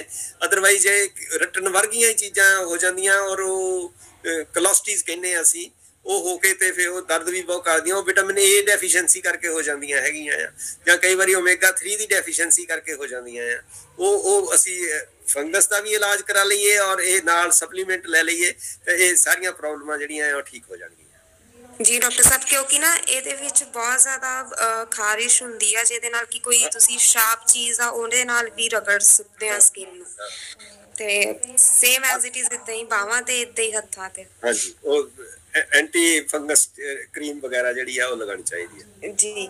ਔਰ ਡਾਕਟਰ ਸਾਹਿਬ, ਜਿਹੜੀ ਤੁਸੀਂ ਡੈਂਡਰਫ ਦੀ ਗੱਲ ਕੀਤੀ ਹੈਗੀ ਆ, ਇਹ ਵੀ ਮੰਨ ਲਓ ਜਿਵੇਂ ਕਿ ਸਿਰ ਦੇ ਵਿੱਚ ਬਹੁਤ ਜ਼ਿਆਦਾ ਆਪਾਂ ਕਈ ਚੀਜ਼ਾਂ ਘਰ ਵੀ ਸੋਲਿਊਸ਼ਨ ਯੂਜ਼ ਕਰਦੇ ਆ ਕਿ ਡੈਂਡਰਫ ਸਾਡੇ ਨਾ ਹੋਵੇ, ਲੇਕਿਨ ਉਹਦੇ ਜਿੱਦਾਂ ਇੱਕ ਪਰਤ ਬਣਨੀ ਸਟਾਰਟ ਹੋ ਜਾਂਦੀ ਆ ਕਿ ਉਹਦੇ ਨਾਲ ਸਾਡੇ ਸਿਰ ਤੇ ਖਾਰਿਸ਼ ਵੀ ਆਉਣੀ ਸਟਾਰਟ ਹੋ ਜਾਂਦੀ ਹੈ। ਔਰ ਜਿੰਨੀ ਵਾਰ ਵੀ ਤੁਸੀਂ ਖਾਰਿਸ਼ ਕਰਦੇ ਆ, ਤੁਹਾਡੇ ਨੇਲਸ ਹੱਥਾਂ ਤੇ ਉਨੀ ਡੈਂਡਰਫ ਭਰ ਕੇ ਆਉਂਦੀ ਆ। ਇਹਦਾ ਕੀ ਰੀਜ਼ਨ ਹੈਗਾ? ਇਹਦਾ ਰੀਜ਼ਨ ਜਿਹੜਾ ਹੈ ਹਾਰਮੋਨਲ ਵੈਸੇ ਹੈਗਾ ਜਾਂ ਫੰਗਸ ਹੈਗਾ ਆ। ਫੰਗਸ ਦੀਆਂ ਜਿਹੜੀਆਂ ਐਂਟੀ ਫੰਗਲ ਹੈਗੀਆਂ ਦਵਾਈਆਂ, ਉਹ ਸ਼ੈਂਪੂ ਹੈਗੇ ਆ, ਉਹ ਇਸਤੇਮਾਲ ਕਰਨੇ ਚਾਹੀਦੇ ਹੈਗੇ ਆ। ਕਈ ਵਾਰੀ ਸਟੀਰੋਇਡ ਸਾਨੂੰ ਦੇਣੇ ਪੈਂਦੇ ਹੈਗੇ ਆ, ਜਿਹੜੀ ਕਿ ਜਿਹੜੀ ਫੰਗਲ ਹੈਗੀ ਆ ਉਹਦੀ ਅਲਰਜੀ ਹੋ ਜਾਂਦੀ ਆ। ਜਿਹੜੀ ਖਾਰਿਸ਼ ਜਿੰਨੀ ਵੀ ਹੁੰਦੀ ਆ ਉਹ ਅਲਰਜੀ ਕਰਕੇ ਹੁੰਦੀ ਆ। ਔਰ ਜਿਹੜੀਆਂ ਸਕੇਲਸ ਜਿਹੜੀਆਂ ਹੈਗੀਆਂ, ਉਹ ਸਿਕਰੀ ਦੀਆਂ ਸਕੇਲਸ ਸਾਡੇ ਮਤਲਬ ਚੈਸਟ ਦੇ ਉੱਤੇ ਜਾਂ ਸਾਡੀ ਬੈਕ ਦੇ ਉੱਤੇ ਵੀ ਗਿਰਦੀਆਂ ਆ, ਤਾਂ ਉੱਥੇ ਵੀ ਕਈ ਵਾਰੀ ਅੱਖਾਂ ਦੇ ਉੱਤੇ ਵੀ ਸਾਡੇ ਜਿਹੜੇ ਬਲੈਫਰਾਈਟਸ ਵਗੈਰਾ ਔਰ ਅੱਖਾਂ ਦੇ ਜਿਹੜੇ ਝੰਮਣ ਹੈਗੇ ਆ, ਉਹਨਾਂ ਦੇ ਉੱਤੇ ਵੀ ਕਈ ਵਾਰੀ ਇਹ ਸਿਕਰੀ ਦਾ ਹੀ ਕਾਰਨ ਬਣਦੇ ਹੈਗੇ ਆ ਕਿ ਉੱਥੇ ਵੀ ਇਨਫੈਕਸ਼ਨ ਹੋ ਜਾਂਦੀ ਆ ਔਰ ਉੱਥੇ ਵੀ ਖਾਰਿਸ਼ ਹੁੰਦੀ ਹੈਗੀ ਆ। ਔਰ ਇਹਦੇ ਲਈ ਇੱਕ ਤਾਂ ਸ਼ੈਂਪੂ ਜਿਹੜਾ ਹੈਗਾ ਆ, ਉਹ ਜਿਨ੍ਹਾਂ ਦੀ ਸਕਿਨ ਜਿਹੜੀ ਬਹੁਤ ਆਇਲੀ ਹੈਗੀ ਆ, ਉਹਨਾਂ ਨੂੰ ਡੇਲੀ ਜਾਨੀ ਸ਼ੈਂਪੂ ਕਰਨਾ ਚਾਹੀਦਾ ਹੈਗਾ, ਨਹੀਂ ਤਾਂ ਹਫਤੇ 'ਚ 2-3 ਵਾਰੀ ਤਾਂ ਜ਼ਰੂਰੀ ਸ਼ੈਂਪੂ ਕਰਨਾ ਚਾਹੀਦਾ ਹੈਗਾ ਆ। ਉਹ ਵੀ ਐਂਟੀ ਡੈਂਡਰਫ ਸ਼ੈਂਪੂ ਜਿਹੜਾ ਹੈਗਾ ਆ ਉਹ ਇਸਤੇਮਾਲ ਕਰਨਾ ਚਾਹੀਦਾ ਹੈਗਾ ਆ। ਫਿਰ ਖਾਣੇ ਦੇ ਵਿੱਚ ਜਿਹੜੇ ਹੈਗੇ ਆਪਣੇ ਵਿਟਾਮਿਨਸ ਪੂਰੇ ਰੱਖਣੇ ਚਾਹੀਦੇ ਹੈਗੇ ਆ। ਓਮੇਗਾ 3 ਜਿਹੜਾ ਹੈਗਾ ਉਹ ਪੂਰਾ ਰੱਖਣਾ ਚਾਹੀਦਾ ਹੈਗਾ ਆ। ਔਰ ਪਾਣੀ ਦਾ ਜਿਹੜਾ ਇਸਤੇਮਾਲ ਹੈਗਾ ਆ ਉਹ ਘੱਟੋ ਘੱਟ ਜਿਹੜੇ 8-10 ਗਲਾਸ ਹੈਗੇ ਆ ਉਹ ਪੀਣੇ ਚਾਹੀਦੇ ਹੈਗੇ ਆ। ਹਾਂਜੀ ਡਾਕਟਰ ਸਾਹਿਬ, ਮੇਰਾ ਇੱਕ ਸਵਾਲ ਹੈ। ਹਾਂਜੀ ਡਾਕਟਰ ਸਾਹਿਬ, ਜਿਹੜੇ ਸਕਿਨ ਉੱਤੇ ਵਾਈਟ ਨਿਸ਼ਾਨ ਜਿਹੇ ਫਲਵੈਰੀ ਵਾਂਗੂ ਹੋ ਜਾਂਦੇ ਆ, ਉਹਦਾ ਕੋਈ ਇਲਾਜ ਹੈਗਾ? ਜਿੱਦਾਂ ਛੋਟੇ ਛੋਟੇ ਦਾਣੇ ਹੋ ਜਾਂਦੇ ਵਾਈਟ ਸਕਿਨ ਤੇ। ਹਾਂ, ਸਕਿਨ ਦੇ ਜਿਹੜੀ ਫਲਵੈਰੀ ਹੈਗੀ ਆ ਉਹਦਾ ਇਲਾਜ ਹੈਗਾ ਆ। ਉਹਦੇ ਵਿੱਚ ਜੇ ਇਹ ਆਪਣੇ ਜਿਹੜਾ ਮੈਲਾਨਿਨ ਪਿਗਮੈਂਟ ਹੈਗਾ ਆ ਨਾ, ਉਹ ਪਿਗਮੈਂਟ ਜਿਹੜਾ ਆ ਉਹਨਾਂ ਦੇ ਮਤਲਬ ਖਤਮ ਹੋ ਜਾਂਦਾ ਹੈਗਾ ਆ। ਇਹ ਕਈਆਂ ਦੇ ਤਾਂ ਜੈਨੇਟਿਕ ਹੁੰਦਾ ਹੈਗਾ ਆ, ਕਈਆਂ ਦੇ ਬਾਅਦ ਦੇ ਵਿੱਚ ਸ਼ੁਰੂ ਹੋ ਜਾਂਦਾ ਹੈਗਾ ਆ। ਔਰ ਇਹਦੀ ਜਿਹੜੀ ਅਗਰ ਅਸੀਂ ਇਹਦਾ ਇਲਾਜ ਕਰੀਏ ਤੇ ਕਾਫੀ ਇਹਨੂੰ ਠੀਕ ਕਰ ਸਕਦੇ ਹੈਗੇ ਆ। ਕਈ ਦਵਾਈਆਂ ਹੈਗੀਆਂ ਜਿਹੜੀਆਂ ਕਿ ਇਹਨੂੰ ਠੀਕ ਕਰਦੀਆਂ, ਕੋਈ ਲਾਉਣ ਵਾਲੀਆਂ ਵੀ ਹੈਗੀਆਂ ਆ ਔਰ ਖਾਣ ਵਾਲੀਆਂ ਵੀ ਹੈਗੀਆਂ ਆ। ਉਹ ਇਸਤੇਮਾਲ ਕਰਦੇ ਆ ਤੇ ਠੀਕ ਹੋ ਜਾਂਦਾ। ਹਾਂਜੀ ਡਾਕਟਰ ਸਾਹਿਬ, ਆਪਾਂ ਨੂੰ ਇਹ ਸਟਾਰਟਿੰਗ 'ਚ ਹੀ ਫੜ ਲੈਣਾ ਚਾਹੀਦਾ ਆ? ਨੈਚੁਰਲੀ ਪ੍ਰੋਬਲਮ ਫੈਲ ਜਾਏ, ਜੇ ਫੈਲਣ ਤੋਂ ਪਹਿਲਾਂ ਪਕੜ ਲਓ ਤੇ ਤਾਂ ਵੀ ਠੀਕ ਆ। ਜੇ ਤੁਸੀਂ ਪਹਿਲਾਂ ਕੋਤਾਹੀ ਕਰ ਲਈ ਆ ਤੇ ਜਦੋਂ ਵੀ ਪਕੜ ਲਓ ਉਦੋਂ ਹੀ ਵਧੀਆ ਹੈਗਾ। ਹਾਂਜੀ ਡਾਕਟਰ। ਵੈਸੇ ਤਾਂ ਪਹਿਲਾਂ ਹੀ ਪਤਾ ਲੱਗ ਜਾਂਦਾ ਹੈਗਾ ਕਿ ਇਹਦਾ। ਕਿੰਨਾ ਕੁ ਟਾਈਮ ਲੱਗਦਾ ਡਾਕਟਰ ਸਾਹਿਬ ਇਹਨੂੰ ਕਵਰ ਹੋਣ ਲਈ? ਇਹਨੂੰ ਕਵਰ ਨੂੰ 6-7 ਮਹੀਨੇ ਲੱਗ ਜਾਂਦੇ ਆ। ਹਾਂਜੀ ਡਾਕਟਰ ਸਾਹਿਬ।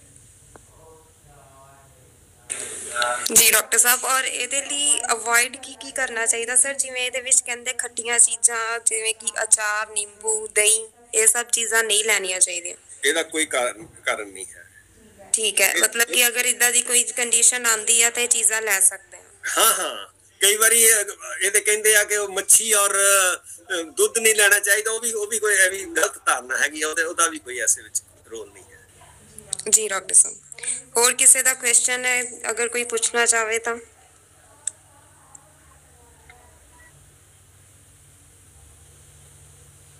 ਆਲਮੋਸਟ ਸਾਰੀਆਂ ਚੀਜ਼ਾਂ ਡਾਕਟਰ ਸਾਹਿਬ ਨੇ ਕਵਰ ਕਰ ਦਿੱਤੀਆਂ ਅੱਜ ਦੇ ਟੌਪਿਕ ਦੇ ਵਿੱਚ।